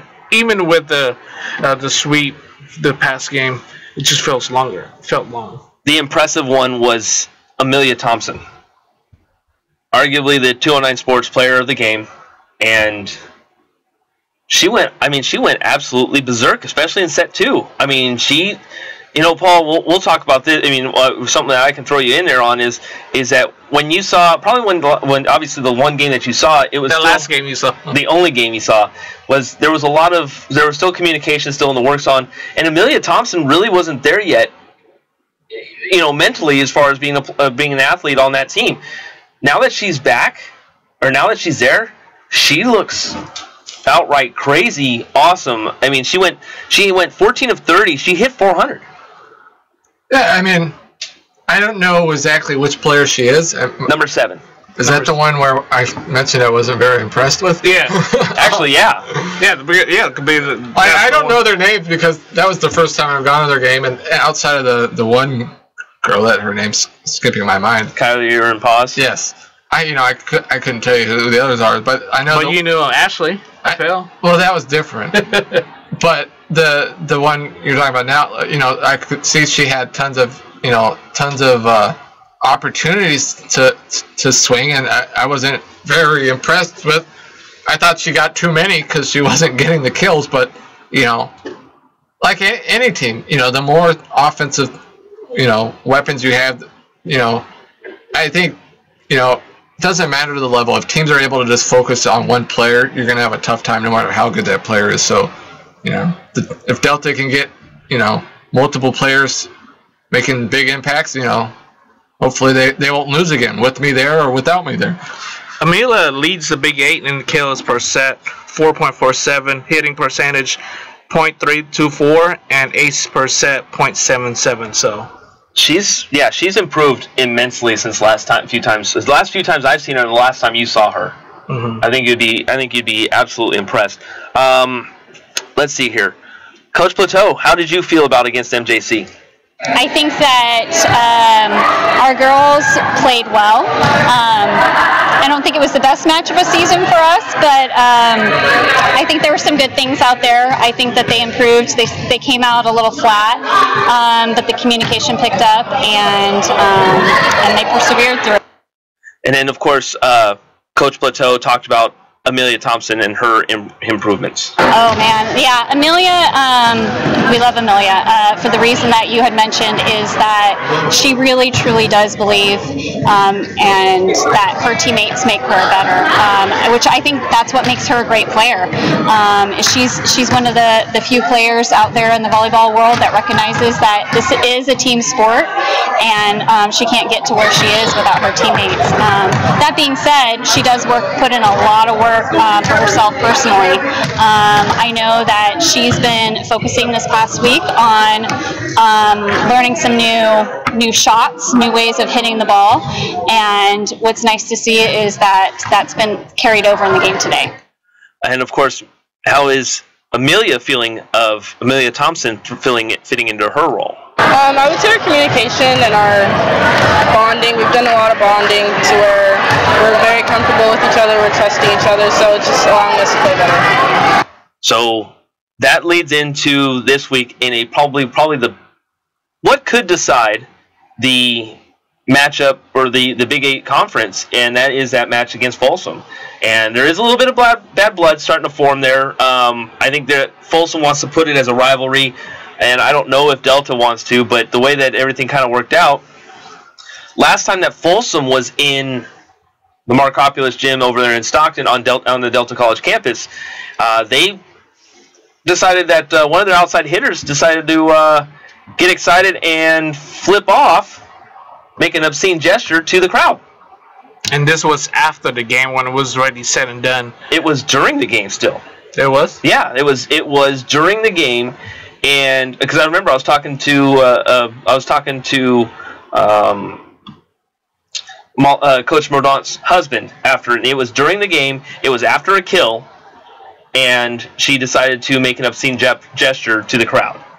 I thought it was after. Well, I thought it was the game was over, because even I guess there was something else happened during the at the end, where because the coach was in and they just, you know how they do the handshake at the end. Yep. Coach Mordaunt just pretty much just handshake right away and just pretty much they left right away. There's a little bad blood there, and it's really starting to form. And I'd love to be there, love to be a fly on the wall during that game. But we'll see them back here in a few weeks. But yeah, makes an obscene gesture, and this could carry over to next week or to Wednesday before we see them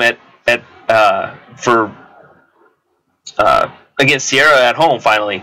But Folsom Lake will be at Delta the sophomore night. That's November 10th, 6:30. So there you go. Let me ask you guys a newbie question. Is Folsom, why is there bad blood? I'm saying that there's no good reason up until just now.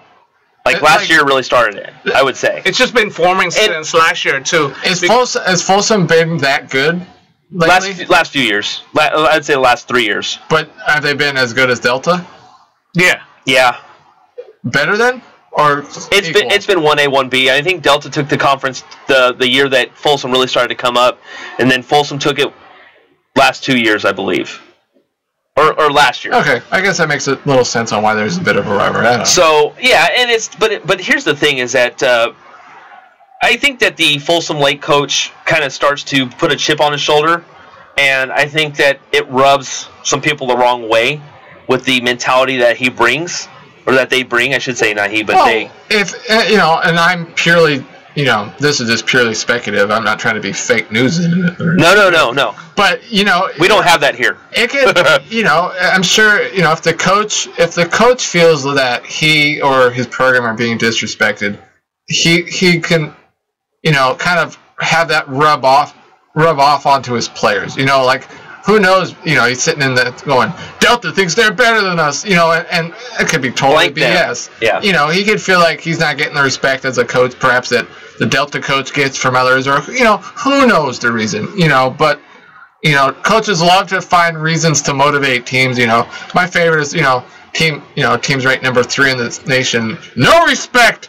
It's like, come on. We started from the bottom. Now we're here. Really? What? Oh, it's like it's like St. Mary. I'll just use a recent game and a recent team for example. But it's like St. Mary's high school football playing number 1 in the nation modern day, and you see the people picking modern day to win by a bunch, and the St. Mary's people going, no respect. Oh, how can you pick against us? No respect. They lost by 40. It's like, it's not disrespect. It's just the way it is sometimes.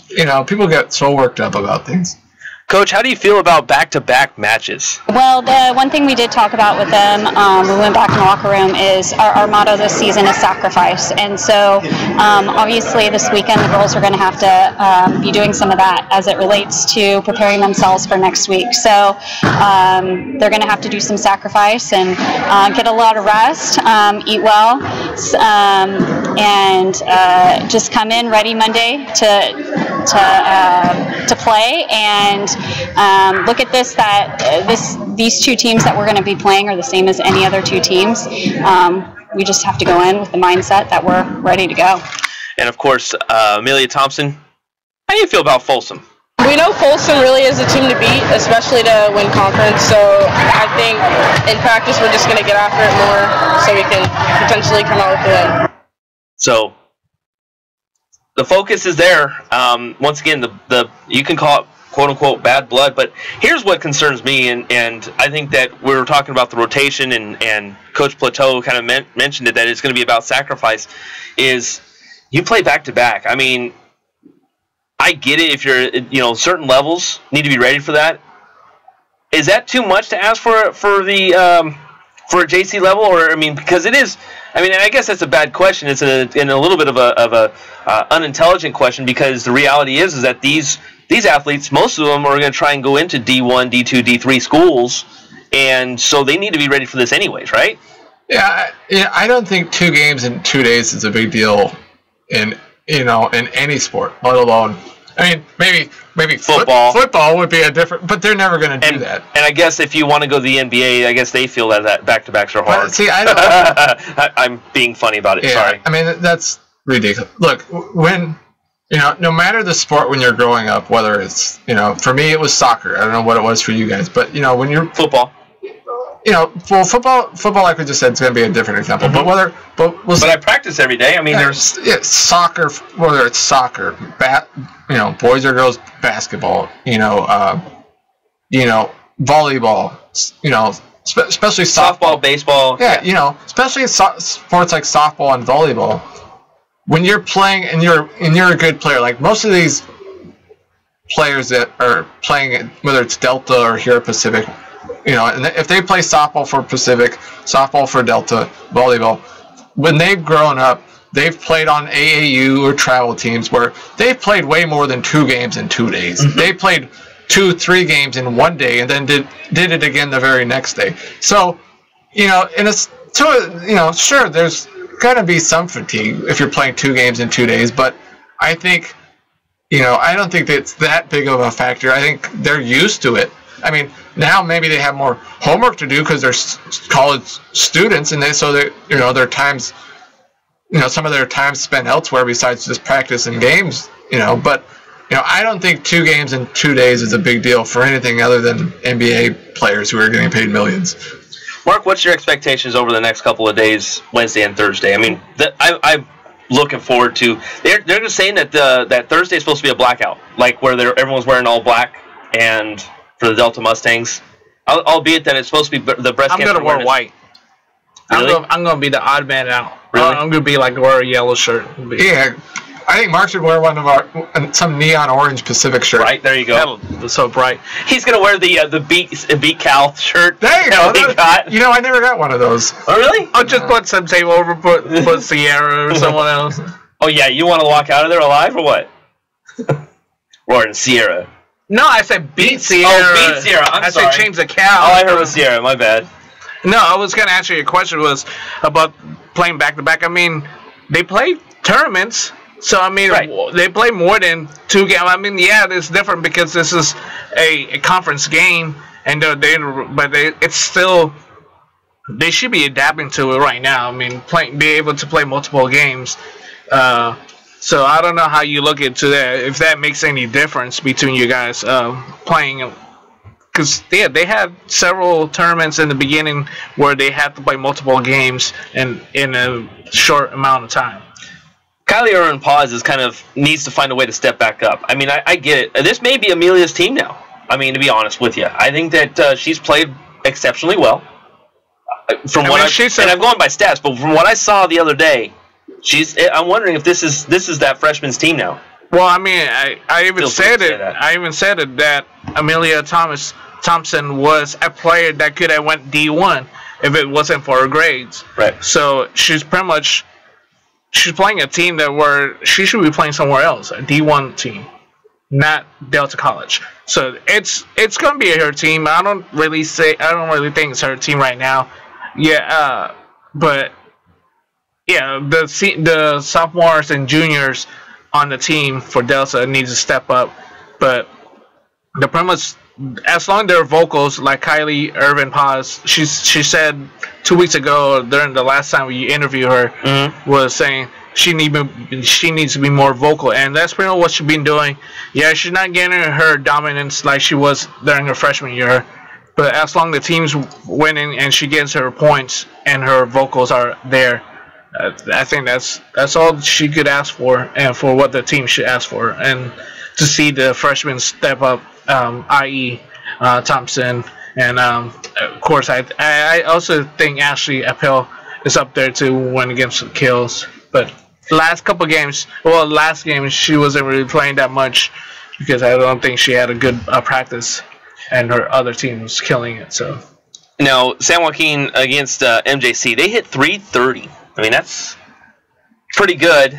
I mean, Paul, you know the numbers as far as that stuff goes. Hitting 330 to win, where the other team hits minus 040. I think that's okay, right? That's pretty good. Yeah, you're gonna have a hard time losing if you're hitting the over 3 and if you lose, you're going in the record books. You know, the only way that could happen is if you are really, really bad from the service line, and you're giving away 20 points from service errors and. But no, I mean, if you're hitting, if you're hitting over 300, you're probably going to win the game. Whether the other team's hitting negative or not. Actually, you know what? To be honest, I was just looking at the stat right when you said it.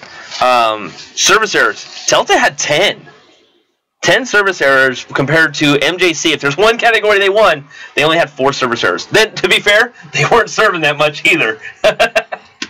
But yeah, I mean, 10-4. That's a pretty insurmountable number. Hitting percentage is interesting to see, but sometimes even you see the serve aces and serve errors. That's a stat that you can see, but sometimes it's not just the service aces or the service errors, but whether the serve is handled cleanly or not. I mean, we've seen here at Pacific more than a few times Katrin from the service line. You wouldn't think she's going to get a lot of aces, although she leads the team.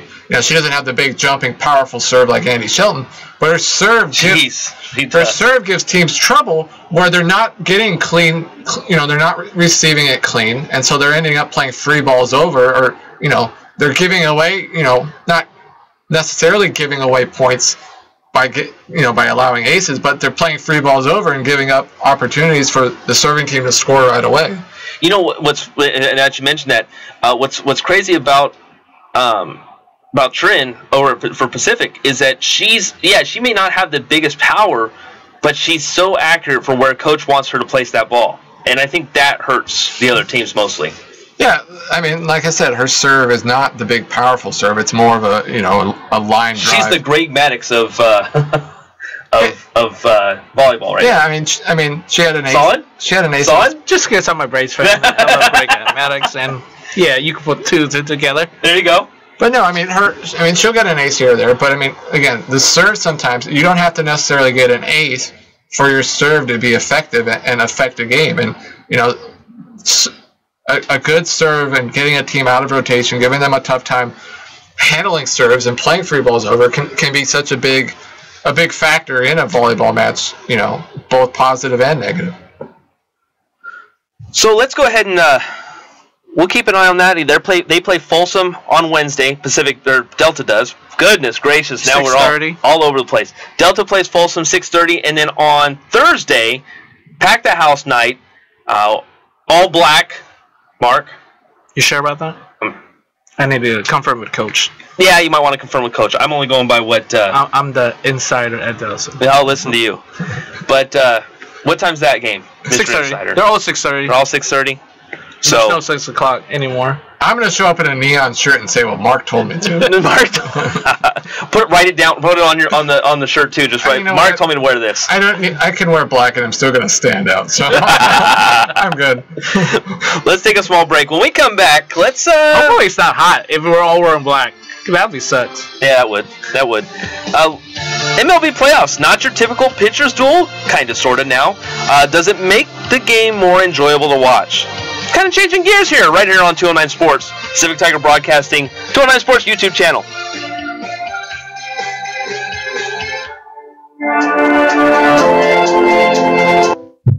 Thousands of cats and dogs each year are housed in animal shelters.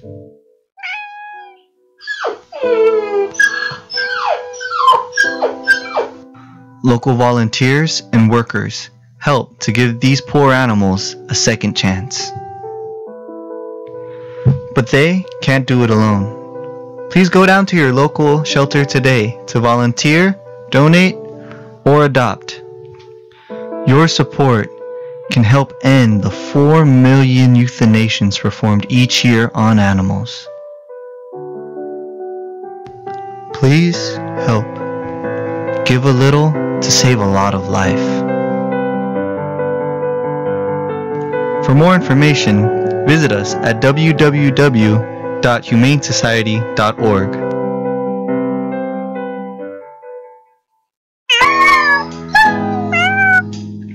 San Francisco SPCA, a non-profit animals shelter which is to save and protect animals, provide care and treatment.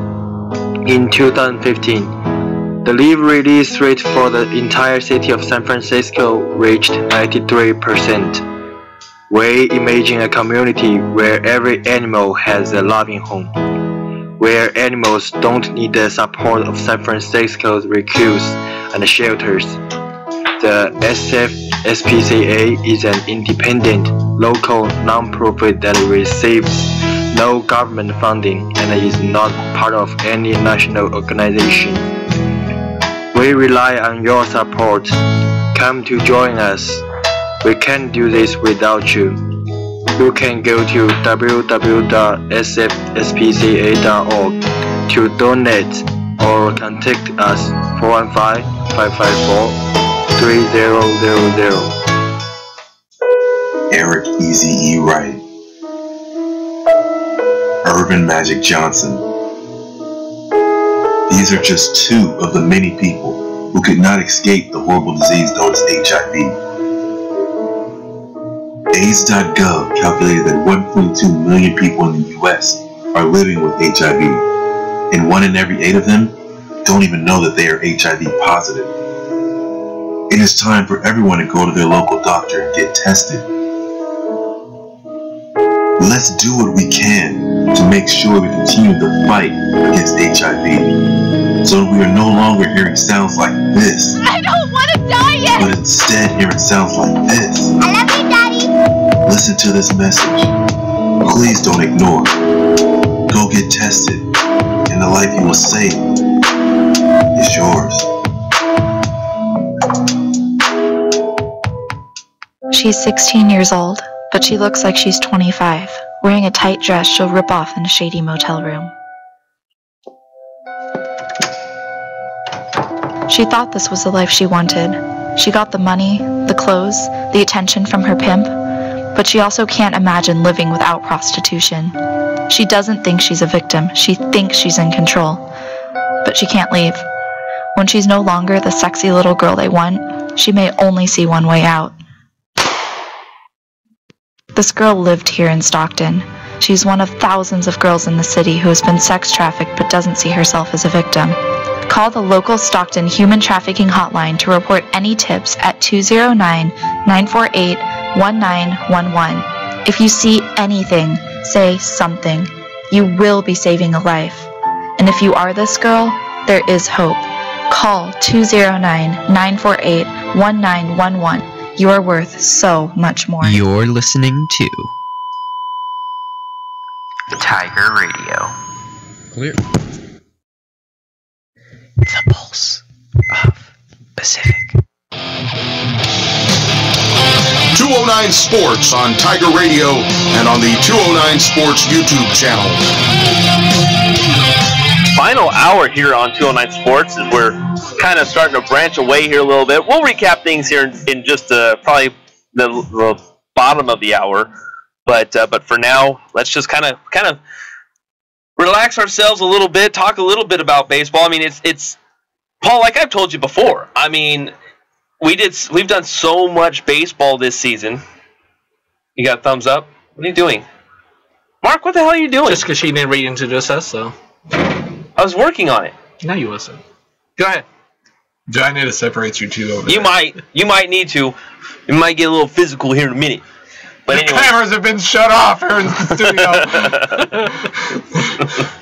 Anyways. But anyways, you know, like I was saying earlier, is that 162 games,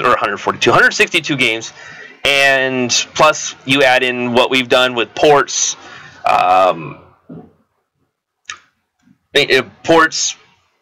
River Cats, and Modesto, and all those other ones, and you can just pretty much throw me at the Modesto side of things, but River Cats for the most part. But with all that stuff, I took this last month off. I took September and said, I'm good. I don't want anything to do with it. Were you in that mode too, or did you kind of keep an eye on your teams or any teams? Well, I'm an A's fan, so their season's been... Oh, you checked out. And no. I actually, was it a week or so ago, I went to the almost next to last home game for the A's on a Monday night. Their last home game was 2 days later on a Wednesday.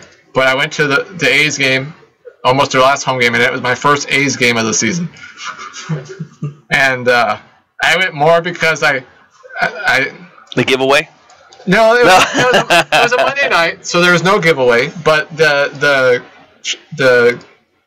guy that works for the A's that's in charge of the TrackMan at the ports had tickets and asked if I wanted them, and he also had some bobbleheads for me that from earlier in the season. And so right. I was mainly interested in meeting up with him, and so I could get a couple bobbleheads. But baseball, I'm, even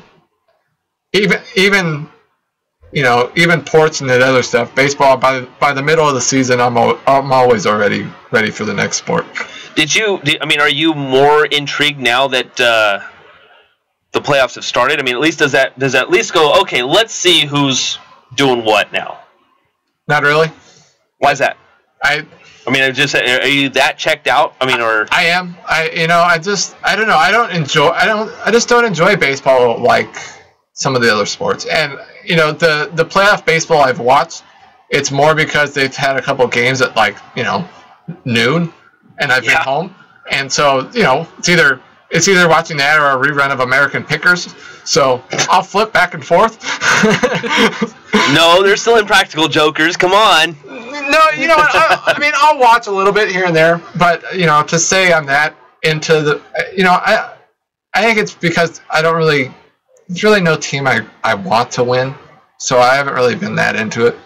I'll watch it if it's on. What about the World Series? Are you going to watch the World Series then, or are you just going to wait till the end, or?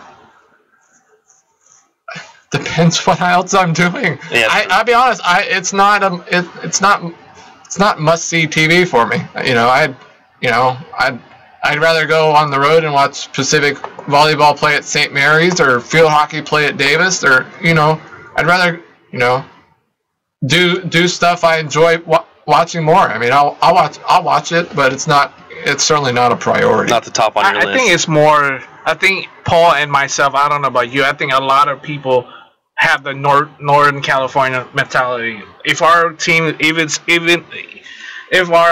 the A's or the Giants aren't in the playoff, we don't care about baseball. And the same thing. And to some extent, it would be the only other extent would be the Dodgers. I think there's a good sized amount of Dodgers fans here. No, that's why. That's why I say Northern California. I mean, yeah, Los Angeles Dodgers. Easy for you to say. But no one cares about them more than a lot of people care about the Giants and the A's. Yeah, I mean, a lot of people are diehard baseball fans where they're going to watch it no matter what. Now, like the NFL, for example, come the NFL playoffs. Whether my team's in the NFL playoffs or not, I'm watching. I'm watching every single game. I love NFL football. Is that because there's less games? I think that helps. Absolutely. Yeah. No, I think sorry to cut you off, but I was going to say it's just because it's more fast paced. You don't care what you're rooting for, especially like in the playoff. You just want to see some action. Baseball, you got to go through the strike one, ball one, foul. It's 3 hours. Well, and the other thing I think I like, for example, we're talking pro sports of the NFL versus something like the NBA or Major League Baseball is they're all series, best of 5, best of 7. Whereas NFL, it's one and you're done. One and done. Like it makes the game that much more important. I mean, look, a game 7, whether it's a game 7, I'm much more interested in watching no matter what the sport, just because it's a game 7. It adds, hockey, baseball, NBA. A game 7's always fun to watch for me, no matter the sport. But, I'm not that diehard of a baseball fan like other sports, and so, if the A's or Giants are in it, I'm not a Giants fan, but I'm not rooting against them. I'd be more interested in watching, but I'm not that big of a diehard where I'm that into watching, a Diamondbacks Dodgers game when they've played 12 times already this season. A little quick update. There is no score in the Washington-Chicago game because it is on a delay. What about the offensive side of things? Usually when we look at the last few years, we've seen that the playoffs are usually 3-1, 3-2, 2-1. Maybe someone will put a 4 spot on a game or something like that. These playoffs, albeit other than the last couple of nights, have been big scoring nights. And what was it? We'll throw to start things off. The Arizona Diamondbacks versus the Colorado Rockies. What was it? 11-8. I mean, it was ridiculous. Well, I think the Yankees and Indians was like 9-8 the other day, and back and forth. I mean, that's exciting, especially for the casual fans that perhaps only will watch during the playoffs.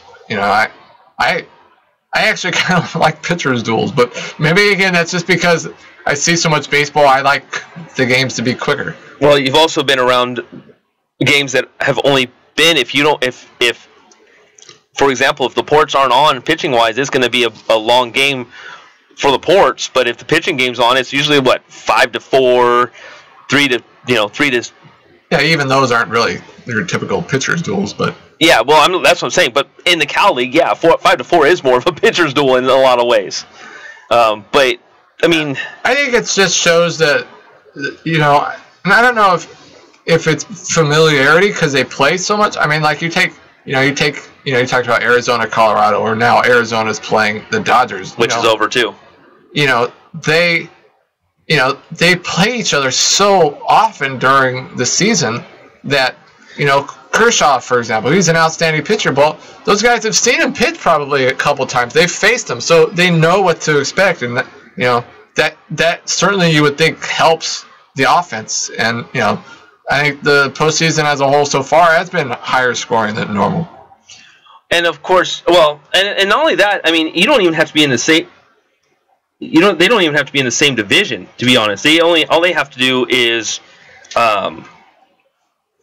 if they're in the same league, they at least see them. 9 times? Like Washington and Chicago. I mean, they're different divisions, but they're in the same league, the National League, and they see them 9 times. I mean, it's not like where if you're in the same division, you see each other at least 19 times. It's ridiculous. Yeah, you know, everybody has their favorite sports. Baseball is certainly not mine. What's your favorite sport? Mine? No, I'm told Paul. I want to see if he's gonna mention his favorite sport. Well, he likes field hockey. I was gonna ask. Right? I was gonna ask. Are we talking college or pros? Because there's a difference. Aha! He got you. Because now. Okay, let's go. Cause me and Jeff already know you're. Got him. We know you're college, so let's go with pro. Pro. It's football. When it comes to talking and actually watching at the same time. Now, it's football. Does soccer count? Yeah. Because soccer is my favorite non-college sport to watch. Which partly because I played soccer my whole life. That was my sport growing up. I played competitive. I played on. Got him. I played travel, but then after that, it is. Got him. You guys love that sound. I love that thing. But I love soccer. I watch. Oh wait. What do we got over here? About my sound bites. Cup of haters. About my sound bites. A cup of haters. About my sound bites. Okay, go back to it. Soccer. I love I was watching World Cup qualifying game on TV before I came over here, and I love soccer. That's my favorite. But after that, it's NFL. I mean, I love the NFL, and then after that, I'm not a big NBA or Major League Baseball fan. Now, I enjoy college baseball more than I do pro baseball because of Pacific. But I'm not going to watch college baseball on TV. College basketball. Now, I love college basketball. Pacific basketball, I enjoy greatly. I'll watch. You love watching college basketball or March Madness itself? I will watch, not just March. I'll watch college basketball on TV. Well, no, because a lot of people say I like college basketball, but only when March Madness. After that, no, I enjoy college basketball all season long. Whether it's here at Pacific, I'll watch college basketball on TV on a Tuesday night when they have their odd games. It doesn't matter. I'll watch that. I won't watch. I'm not going to watch. I'm not going to watch college baseball on TV on a random night because it's more about baseball. I'm not that big of a fan of baseball, but soccer and football pro wise, that's those are my favorite two. And then college, it's kind of obvious. I think everybody knows that answer for me already. You watch college softball? Yes. Yeah. I was gonna say I know that answer for you. College field hockey too. Last week I watched Iowa versus Indiana. I think it was on the Pac or on the Big Ten network.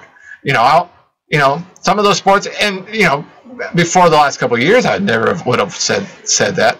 But volleyball, softball, soccer, water polo, like the sports that we get to do here at Pacific, they really are my favorite. I couldn't disagree with that. But yeah, I mean, you said you can't agree or disagree? I couldn't disagree with that. Oh yeah, I mean, it's just I don't know. I enjoy college sports more than I enjoy pro sports. Why is that? Well, before you answer that, then another question is: do you watch these college sports that you actually call just to learn more about the sport, or you just actually love the sport itself before even learning to call them? I would have never watched field hockey before I started doing it, but I'd watch soccer. Period. It doesn't matter the level of whether it's college, pro. Mm-hmm. I'm not going to watch high school soccer. That's a little getting too much. But it was, everybody's got their limits. Yep. But some of the sports like volleyball and field hockey, I certainly would say I watch more now because of Pacific and being involved in it here at Pacific. But some of the other sports. College basketball, whether before I ever even did anything at Pacific, I would go to college basketball games and I enjoyed them. I think the college atmosphere of sports is more fun than the pros, where it's more, the people in the fancy seats at the pro games are just rich people it's more for show than they're into it and enjoying it, and, I'd rather be at an 800 people water polo game like we were on Saturday night against Stanford. I don't think it was 800, but I think they announced over 800 people. Really? Yeah, I can bring up the number here. For the listeners, there were 800 people. No, I think I'm surprised. Well, then again, my face was connected to a camera, so I was only focused on one thing. The announced attendance on Saturday at the water polo game was 824. Where were you in the camera? Were you in the lift? Or? He was in the middle of the cheering section. I was in the middle of the student section. There was a big brick or cement stand, like. It's probably about the size of my feet and about as wide as probably two sides of my feet. He was almost 7 feet in the air. Yeah. There were 2 cameras set up or 3? There were 2 cameras. I was able to watch a lot of it, so I was trying to figure out where the other cameras. It was behind the behind the net. He was behind. Yeah, I say net, but I thought it was like more your side, not the fan side, but I thought it was across with the other cameras and all that. No, I was directly behind one net. You had the one. On the student you had section. the one camera on our side, straight up above us, and then off to what would be my right, where I sat. Behind that goal, you have the 2 rows of seats where the students were sitting. And he was kind of standing right behind. I was above it. He was standing on top of a brick thing. There was like a cement divider that was there. Yeah, it was like a couple feet up in the air until he was standing on top of that with the camera. But yeah, How was that? That sucked. But we won't do that one ever again. That'll probably be moored off to the side next time. But look, it was hard. It was hard to do that one. 824 people is what is out there. There's people sitting outside. Like, the atmosphere, to me, is what makes college sports so much fun. Or some of the volleyball games that we've had, maybe 1,000 or 1,500. I don't know. I don't want to say low. It's not like it's a packed Spano Center like it would be for a men's basketball game, for example. But no, men's basketball usually 2,500 to 3. Yeah, it's more than that. I would say it's 3+. Okay. But it's just when the people are into it and enjoying it. I love the students. I mean, I wish the student support for our basketball games were as much as like some of the other schools, like our volleyball and or like Duke or North Carolina. It's a big deal. Goodness, yeah. And I don't know if it'll ever be that big of a deal outside of when we're on national TV or it's a good giveaway. Which will be there soon. We'll be on national TV this year. But, I just enjoy the college atmosphere. Which means, Mark, you and I will be out of work that day. But, I just think the college atmosphere is much more fun. The people are more into it for the right reasons and not just, pro sports can be fun, but to me, college sports, no matter the sport, it's just something I enjoy.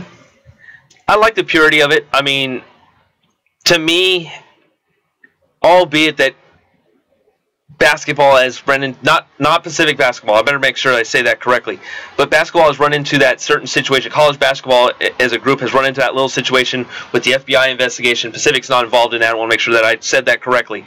But with this FBI investigation, the purity's still there.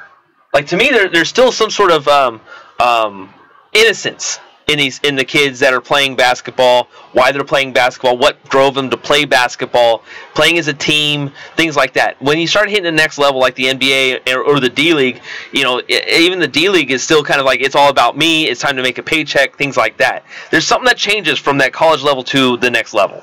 Well, yeah, there's certain sports, even in college, where there's more of a pro feel to it than an amateur feel, so to speak. With the amateur level still there.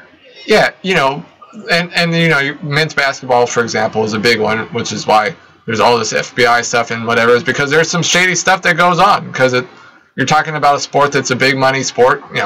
Football and basketball, most places are the big 2 money, you go to the SEC or something like that. And so, when you start talking money stuff happens that shouldn't happen, which sadly you would hope doesn't happen in college, but it does.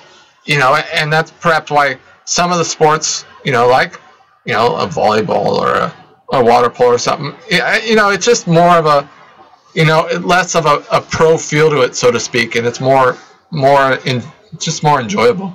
What about college football? I know we're here at Pacific, they don't have football, but do you pay attention to college football? Yeah, I don't know if you answered that or said it. I don't think I did. I think it's because I like football, period.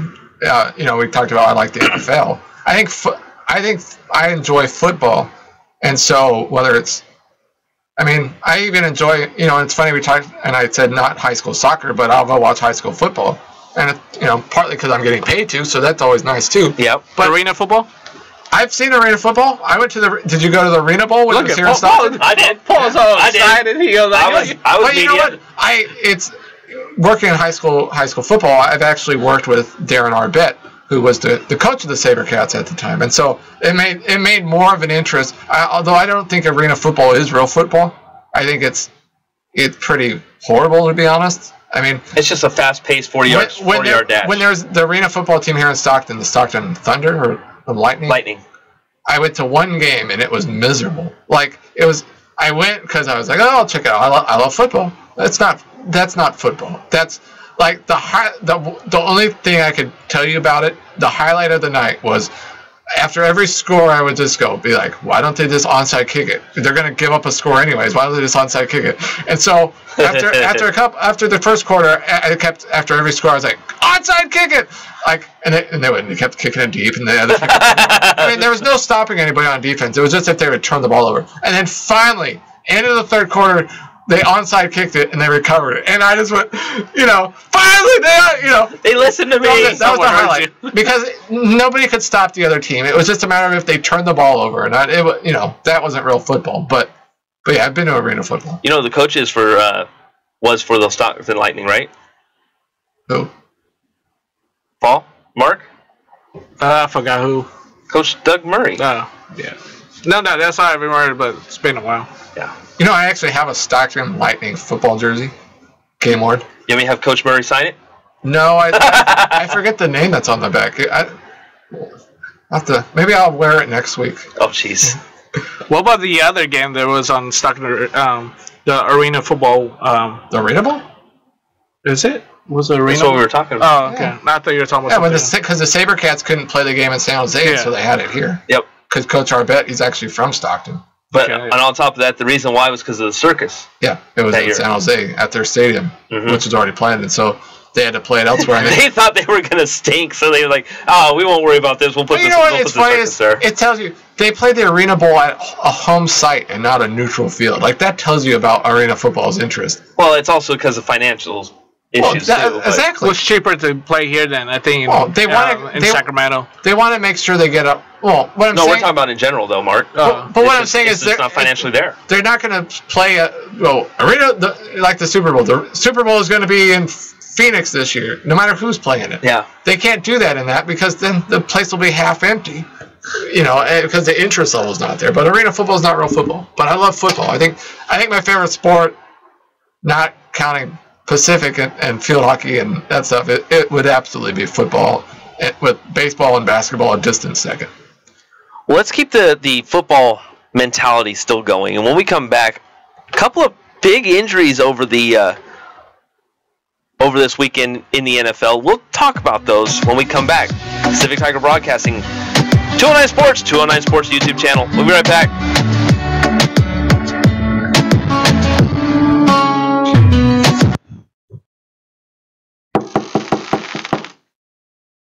Hey, you still being homesick? An organization called UOPC-SSA helps Chinese students make new Chinese friends here. Tons of activities are waiting for you, celebrating Chinese festivals, chatting and playing games with speaking your first language. You will feel like home. Come and join UOPC-SSA right now. 我们期待你的加入。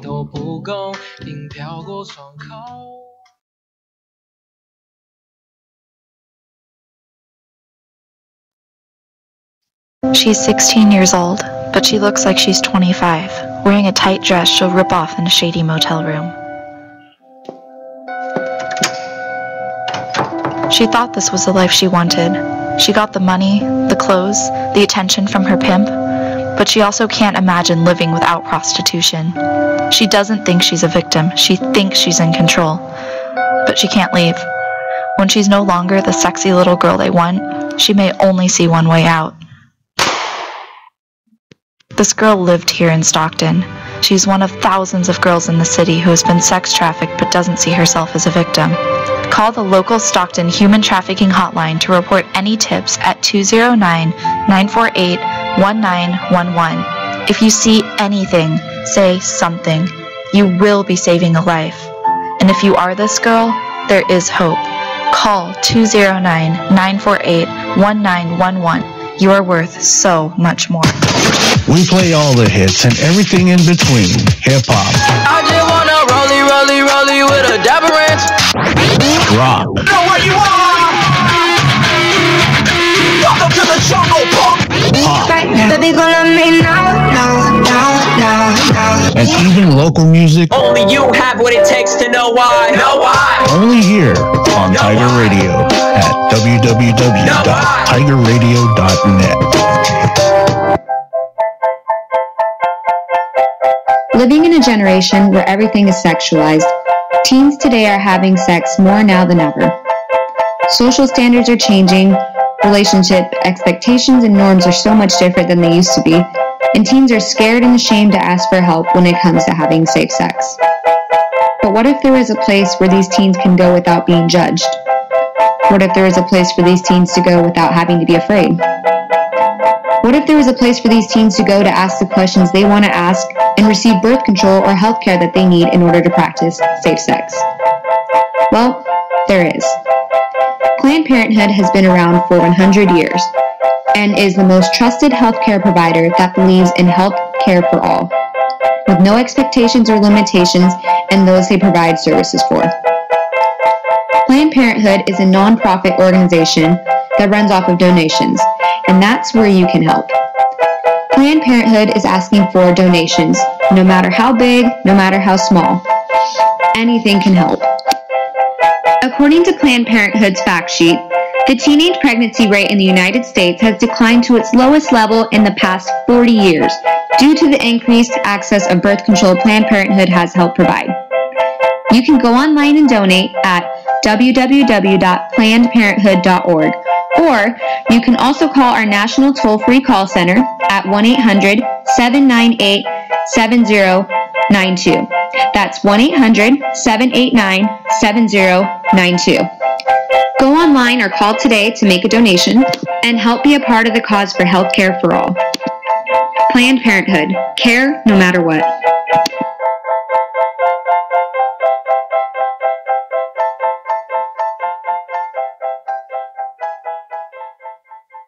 You're listening to Tiger Radio. Clear. The pulse of Pacific.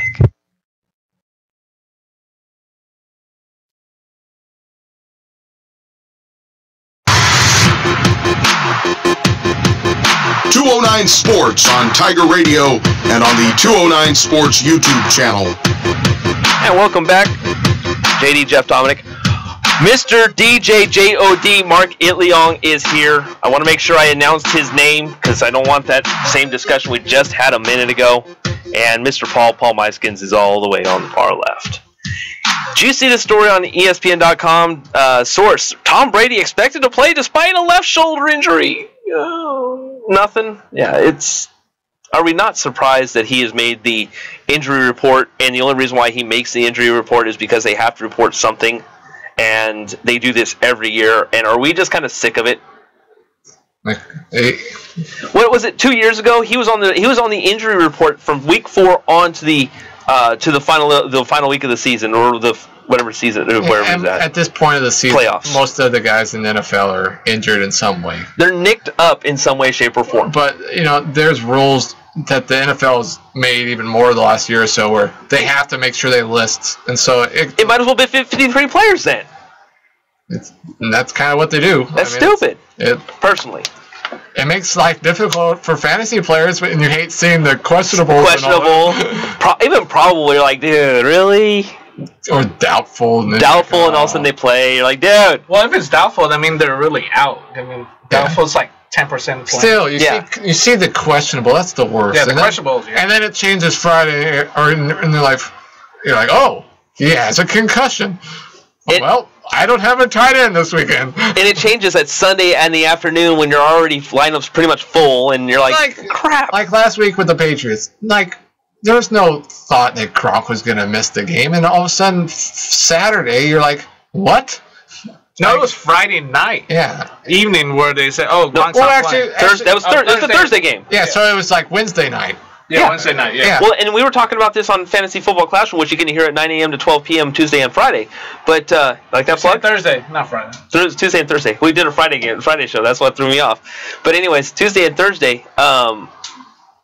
we were talking about that. We had a live Friday show, and Mark was saying turned in the roster spot on Thursday and put Gronk. Well, he was saying that at 2:00 before we even did anything, there was a report by Ian Rappaport. He was saying that he was going to play, and then 2 hours later he changed his mind. Well, Mark had already submitted everything; it was already done. Yeah, it can get frustrating, and I hope Gronk's back and healthy because I just traded for him. Thanks, Mark. Nice. And I didn't want no Big Ben. Stop offering me Big Ben, Paul. I'll still give you Big Ben. I don't want him either, but I didn't have any. Wait, release him then. Why don't you just... I will, but he was something better. I just was trying to make the deal better for him. The quarterbacks I had. You made it worse. Yeah, it was worse. That's why don't trade me. Take him out. I like everything else. Look, the guy I was trying to get for Big Ben wasn't like I was like, give me Jacquizz Rodgers. Like it was. The guy wasn't as good as Big Ben. I was just trying to make the deal better, but we worked it out. 5 interceptions. Yeah, if you listen to the show, Big Ben is not good when he's on the road. When I saw he's playing the Chiefs on the road, but you know what? Plus the settings are different from the NFL. Yeah, it's true. Well, that's the thing. The league was the NFL league, and so despite those interceptions, Roethlisberger still had like 19 points in the league. So that's why, even though he sucked. I feel like he has some value, and I may not drop him. I may try to trade him to somebody else because the points he gets, even with the interceptions, he still gets good points. So. There was a source that was saying that someone that I've talked to is that they feel that with the way that Ben's been playing, Big Ben Roethlisberger, they don't think he's going to be a top 20 quarterback to finish off the season, and they may not see him in the top 20 the rest of the season. I mean, if you're looking, if you're talking about NFL our settings, he could be top 10 just how he plays. True, it's true. Yeah, and our but traditional fantasy football leagues. That's why I have to put that out. No, that's what I'm saying. That's why we have to make sure we separate from that and from where settings. I don't disagree. He takes too many sacks. He's the Steelers' offense has been pretty bad this season. But the only reason I have Roethlisberger is because in this league he does make sense to own. It's 2 quarterback league. The scoring for quarterbacks are so skewed that you can throw 5 interceptions and no touchdowns, and he's still scored more points than most players, non-quarterbacks. So that's why I still have him, and I Mark didn't want him, and I didn't. Mark didn't want him for a reason. Well, because the quarterbacks I had were way better than. Yeah, and if I didn't have the quarterbacks I have, I wouldn't be willing to get rid of him. And so I'm not going to just get rid of him to get rid of him because I feel like he still has value. And the way players get hurt, we saw it with Odell Beckham and keep going. And Watt, obviously we don't play in a league with defensive players, but the way injuries happen nowadays, like I love my 3 quarterbacks I have, but I still feel that there's value for me to hold on to Roethlisberger because of injuries happen. You never know. And so, I'm sitting great with Breeze, Winston, and now Deshaun Watson, but, in a normal league, I wouldn't have Roethlisberger, and I wouldn't have even bothered offering him to Mark. So you just talked about it, too. Odell Beckham Jr., he's out. Sterling Shepard, he's out. Brandon Marshall, goodbye. And chances are those 3 players were probably, obviously OBJ was probably one of your top receivers, if not your number 1 receiver that you probably had. Yeah. Sterling Shepard, he may have been closer to a flex side of things, and same thing with Brandon Marshall, maybe a wide receiver too. But those are 3 substantial wide receiver fantasy football plays that are gone. Yeah, that Beckham one hurt me good. My biggest, cut me deep. Miklo, cut me deep. What's that sad music? We need Paul's about to get all sentimental. I don't have one. Because he hit me real deep. But you know what? It did. So I play in more fantasy leagues than I probably should. But in my biggest fantasy league, the most important one, every year it's worse than like the Madden curse. Like a couple years ago, my first pick was AP, and he gets hurt quickly out for the year. Week 2 or 3? Yeah, of all the leagues, injuries happen in all. On Monday night, I believe too. It happens in every league, so it's not like injuries don't happen. But of all the leagues for it to happen, I wish it didn't happen in one certain league, and that's the league it always happens in. And so this year, I didn't want him, but where I was at, and he was there. So in the first round, This is a 12-team league, deep benches. I took Odell Beckham. And so this week, I had my highest scoring week of the season. Beckham had a great game. Fournette went off. A couple others. I had a great week. Highest scoring week, even though Hyde only got me 1 point. But still, that's pretty good. Highest scoring week. Got the win convincingly, but I lost my number 1 wide receiver for the season. So, it's like, even when things go well, but injuries happen. They seem like they happen a little too often. I mean, Dalvin Cook was a big injury a week or two ago, and it seems like every week it's just a matter of, you hope it doesn't hit your spot, your guy. Well, and we don't have individual defensive players in any of our leagues, but some do and some don't. J.J. Watt going down, Merciless going down as well for the Texans. But we are affected by our defenses. And is that ready to go start dropping defenses like the Texans? I mean, are we ready to go, okay, they just lost two big defensive players. Time to get rid of it. And of course, we're going into the fantasy football side of things a little bit here on 209 Sports, but why not? Well, I mean, those injuries are going to affect both real life and fantasy football. I mean, you can't lose players like that. And, NFL teams, they have some depth, but some guys are a lot harder to replace, than others. And so you can't, no matter what the sport, you can't lose important players and not have it affect the team in a negative way. And so, Odell Beckham, he's a little more important than those other two guys. Not that those other two guys don't hurt also when they're losing them, but, you can't expect Eli Manning or the Texans defense to play as good without the guys that are hurt. So when both injuries happen, and I'll just single out J.J. Watts and Odell Beckham Jr.'s, there was originally some speculation that both these players would be able to play the rest at some point later on this season. Not obviously on the fantasy football side of things. Now I'm talking about real life at this point. Surgeries for both. One of them was understandable. The other one wound up being a little bit more. But with OBJ in particular, they shut him down for the rest of the season. They're 1-5. He's working on a contract. That makes a lot of sense in my opinion. Where are you at with that? Why? What are you going to do? Bring him back to play a meaningless Week 17 game? Like, possibly risk something else at that point? It's like with Andrew Luck. He's been out for a while. And if he's still out for a couple more weeks and the Colts are 0-8, we'll say, I mean, I know the reports are he wants to come back and play, and he's a competitor and stuff, but like at a certain point, it's a matter of what's really, is it worth the risk? All it takes is one play, one game, and, something worse can happen. So it's, if your team's not battling for the playoffs or have a chance for postseason, is it worth risking losing or having something happen to a marquee player? In fact, maybe it's better you lose a couple more games so you get a better draft pick. I mean, yeah, they're 0-5. I mean, there isn't really much more you can say about that, and it probably makes a lot more sense. And, of course, once again, OBJ is trying to get a bigger contract, so shut him down.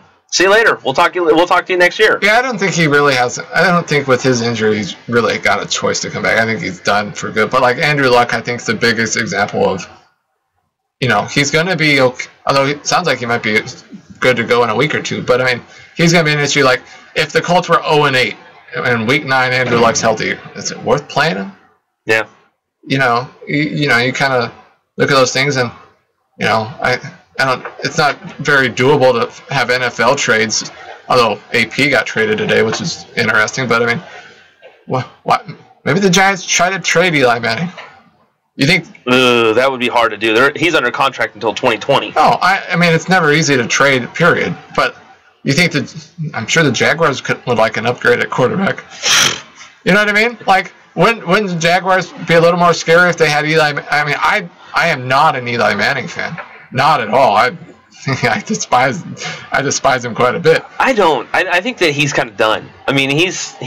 Well, yeah, you despise him because he's kind of has 2 Super Bowl rings on the account of your team. But we're talking Blake Bortles. Like the Jaguars' defense is good. They run like. I don't see, but I still don't see. Well, yeah, that'd be the only difference. But for Eli Manning is that he actually goes, "Oh, we've got a team that runs.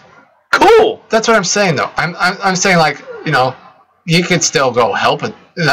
He'd be an upgrade at the quarterback position for the Jaguars. But quarterbacks don't get traded in the NFL, and so it's not franchise ones. Enjoy your winless season, Eli, you punk. You know, I mean, the only one that may get traded is somebody like AJ McCarron, guys like that, which I think is way overhyped. I think AJ McCarron is way overhyped to be. Very rarely do big names get traded in the NFL, so it's especially in the beginning. Jimmy Garoppolo was the other one. Season wise, yeah, especially during the season. So odds are, nothing will happen. But that's why fantasy football can be so frustrating. It's just like real life football. Those injuries happen, and then you're left scrambling. Yep, absolutely. Let's take a small break. When we come back, let's go ahead and recap the back to 209 area. We'll recap what's coming up this week, along with a few other stories we may have for you. Pacific Tiger Broadcasting, 209 Sports, 209 Sports YouTube channel.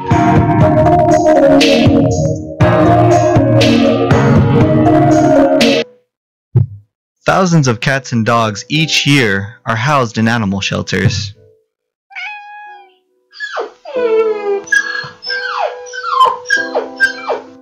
Local volunteers and workers help to give these poor animals a second chance. But they can't do it alone. Please go down to your local shelter today to volunteer, donate, or adopt. Your support can help end the 4 million euthanations performed each year on animals. Please help. Give a little to save a lot of life.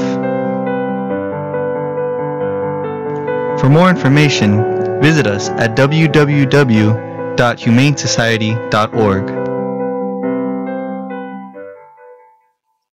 Attention UOP veterans. The Veterans Resource Center is your campus location for the education benefits you've earned. The VRC is located in the front of the main gym in the center of campus. The VRC has visits from VA health professionals, benefit experts, and employment specialists.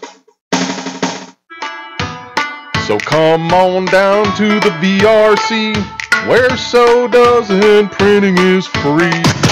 We play all the hits and everything in between. Hip-hop. I just wanna rollie with a dapper ranch. Rock. Know what you want? Welcome to the jungle, punk. Baby, gonna me now.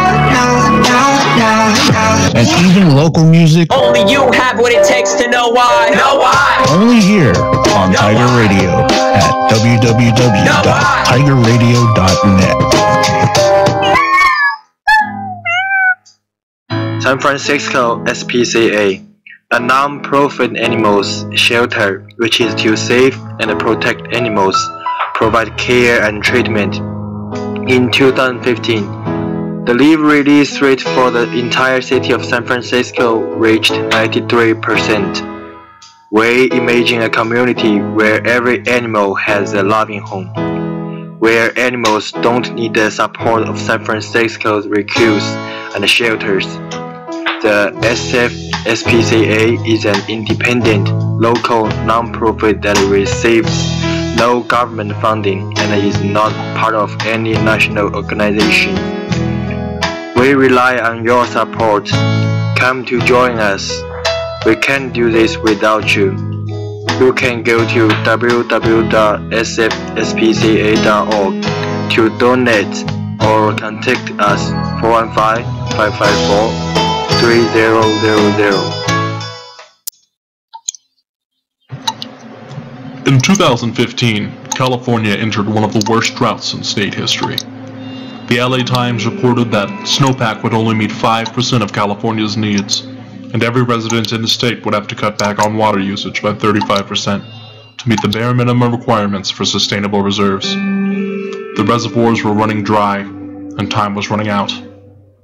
In a stunning turn of events, 2016 saw what many called the storm of the century hit California. Over the course of 2 weeks, the storm dropped enough water to make up for much of the drought in the previous year. The citizens became complacent. Individuals stopped switching to drought-resistant lawns. They stopped shortening their showers. They kept the water running while they brushed their teeth. This last week, however, California saw one of its largest reserves devastated. The Oroville Dam began to have issues, and though it did not completely collapse, it began leaking 100,000 cubic feet of water per second. This is a wake-up call. The war is not over. The degrading of California's infrastructure combined with overusage of water could culminate in millions going without the basic needs for life. Do your part. Conserve water. Contact your legislators to let them know you're keeping your eyes on our water infrastructure, and you expect them to as well.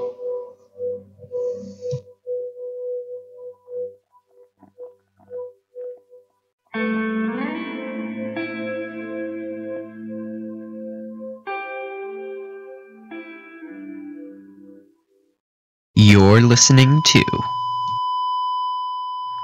Tiger Radio. Clear. The pulse of Pacific. 209 Sports on Tiger Radio and on the 209 Sports YouTube channel. Is that your walk-up music there, Paul? It is. It is your walk-up I music? used that song for my first assignment.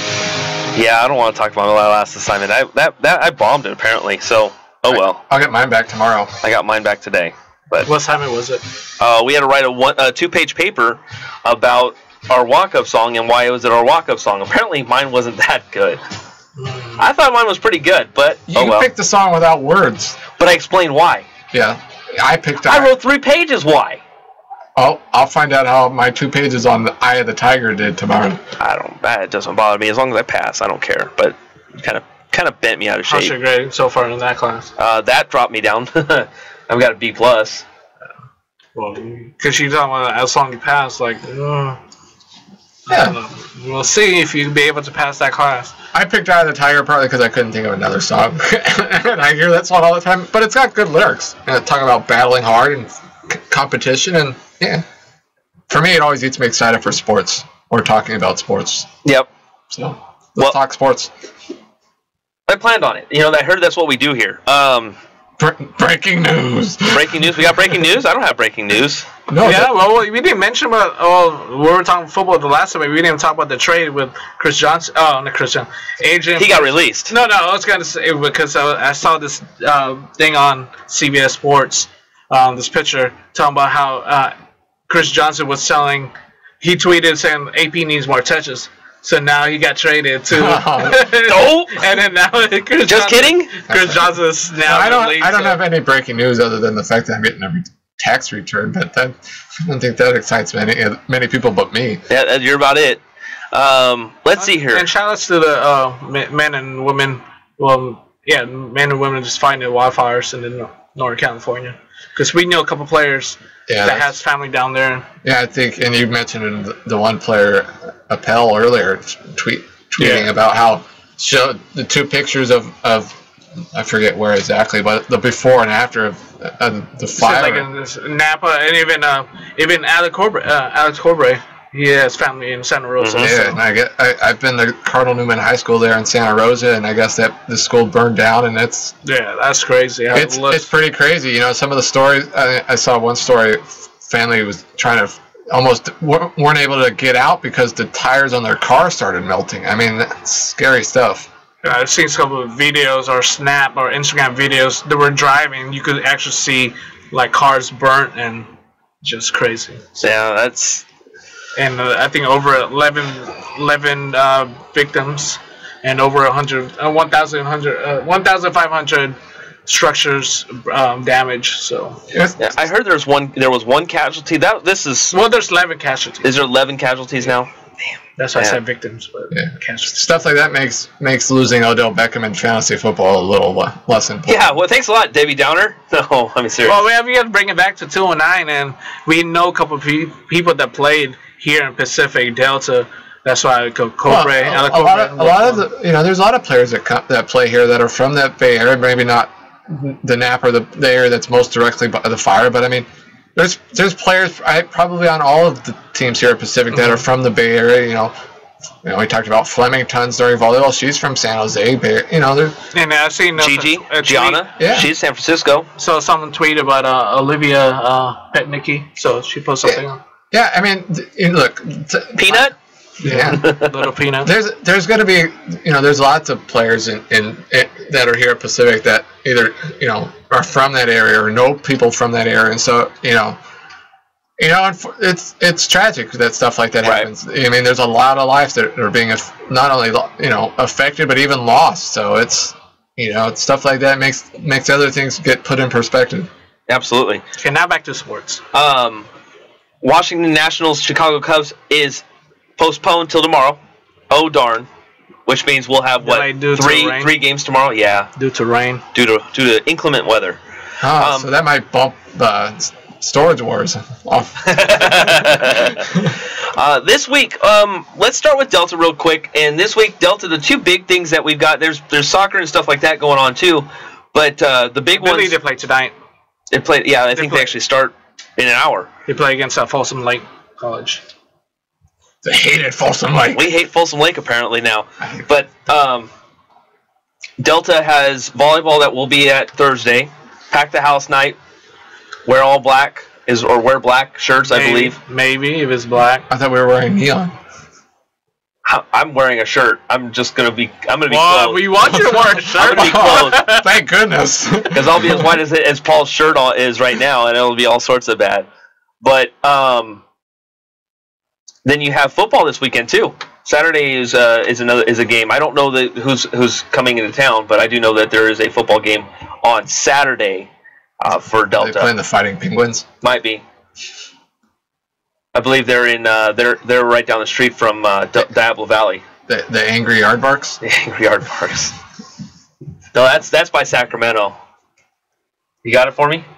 Keep on talking. Keep going. 14. October 14, Laney College. Yep, there you go. That's at 1 p.m. What's their mascot? They are the Fightin' Phils. I don't know. Let me look it up because apparently I'm the. Are they the Laney Lizards? I'm good with that. Let's just run with that. I like the team name and the animal or the mascot starting with the Starts same with an L. letter. Yeah, there you go. Same letter. So although Pacific would have to be like the Panthers instead of the Tigers. And that, but I like the Tigers. That works. What do you got? It's an eagle. Eagle. Laney Eagle. Eddie the Eagle. Eddie the Eagle. Really? Well, hey, you know what? You like the things that kind of match. E&E. There you go. That's why his name's Eddie. There you go. Laney. I guess it's right. Otherwise it'd be Eagle. Otherwise it'd be like George the Giraffe. Jeez. Yeah. Curious George. That could be Curious George. Okay, let's segue. I was gonna say another one, but I'll leave that one. No, you don't understand. No, I can't do it. I can't do it on air. Henry the Hippopotamus? No. Hip Hop Anonymous? Damn you! You give him all the easy ones. I'm trying to think of an animal that starts with J, and I can't think of one. The Jujubee? Without being bleeped out? Yeah. I see. All right. I thought he knew from the beginning. I didn't. But then I got it. This week, let's see here. We have for Pacific, women's soccer is at BYU. That's on the road. At home, we have women's field hockey. We have men's water polo. Women's field hockey at 3:00 against California, the Cal Golden Bears. A little bit of redemption there. We'll see. For men's water polo, number 10, UC Irvine at 7:00. After that, it's kind of a light week. They have some swimming and diving, both on the 13th and the 14th. Once the 13th at 12, and swimming and diving at 1:00 versus Cal. Or no, that's on the road. Excuse me. I better be careful with that one.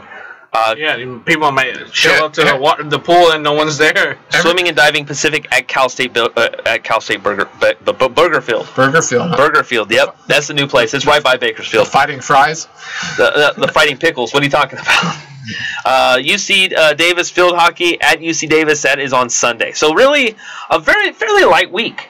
I mean, all things considered, there's a lot of events, but just a fairly light week. I don't know if you might have accidentally skipped it when you were stuck in Burgerland, but. You have women's volleyball Saturday afternoon at St. Mary's. Yes, I did skip over it. I might actually go to that. I might be going to the Sharks game Saturday night, and I might head up a little earlier and catch the women's volleyball Saturday.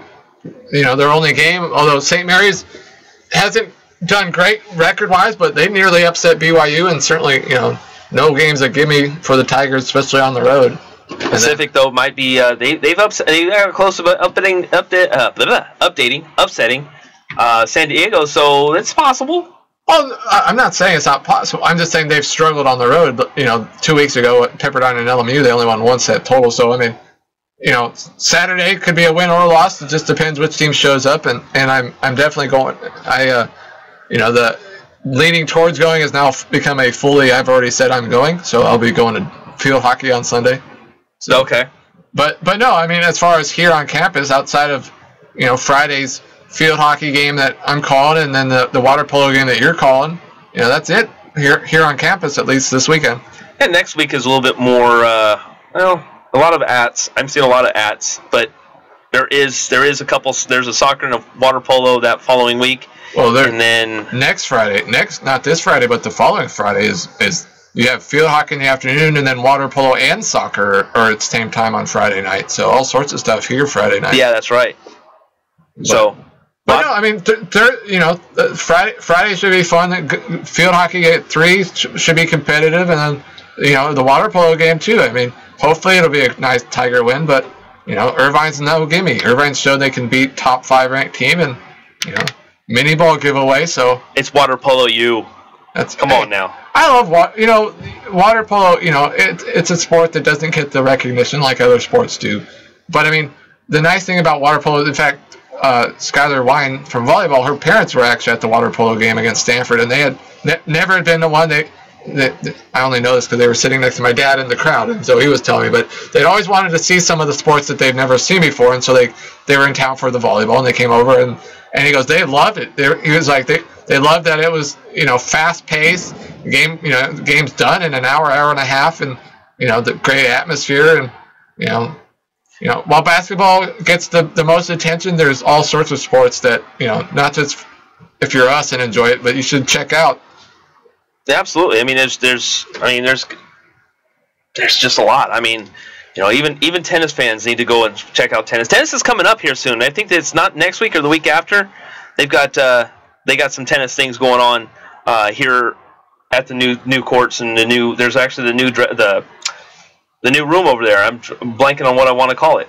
Yeah, well, tennis has been home. In fact, our good buddy Kevin Neindorf was over there a week or two ago. Did a story on them, and the ITA Northwest Regionals are going to be here next week on Thursday, and it's a great complex they have over there, and that's what I was looking for. Tennis certainly doesn't. Probably gets even less attention compared to some of the other sports because we don't broadcast them. But beginning of the season, I was trying to convince our good buddy Michael to try to do a tennis game, or in some of these other sports. So, as he says, baby steps. It all comes down to you can only do so much. You got to have the equipment, and you've got to have the people to do it. True. So, and time, I'm sure tennis and the other sports that ideally. If everybody could have their way, everything would be streamed with, not just the big sports. Yeah, so I mean that's pretty much the full on what's going on this week. And of course, plus a conglomerate of high school football and other athletics going on as well. I mean, obviously we don't have enough time to kind of really run down everything that's going on, but there's a lot of things going on here in the 209 area that need to be addressed. Yeah, get out and go to games. Major League Baseball playoffs. You don't need that. Yeah, don't fall asleep. Yeah, you don't need American Pickers either, but there it is. Wake up and go to Delta, go to Pacific, go to a local high school. Get out and enjoy the nice weather while you still can. Check out some sports. He's Paul Myskins. There's DJ JOD, Mark Leong. I'm JD Jeff Dominic. Have a great rest of your week. We'll talk to you next Tuesday right here on 209 Sports YouTube channel, Pacific Tiger Radio Broadcasting Network, and this is 209 Sports. Have a great rest of your time off.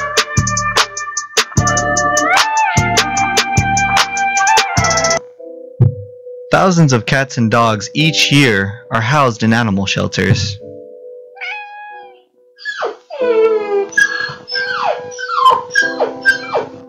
Local volunteers and workers help to give these poor animals a second chance. But they can't do it alone. Please go down to your local shelter today to volunteer, donate, or adopt. Your support can help end the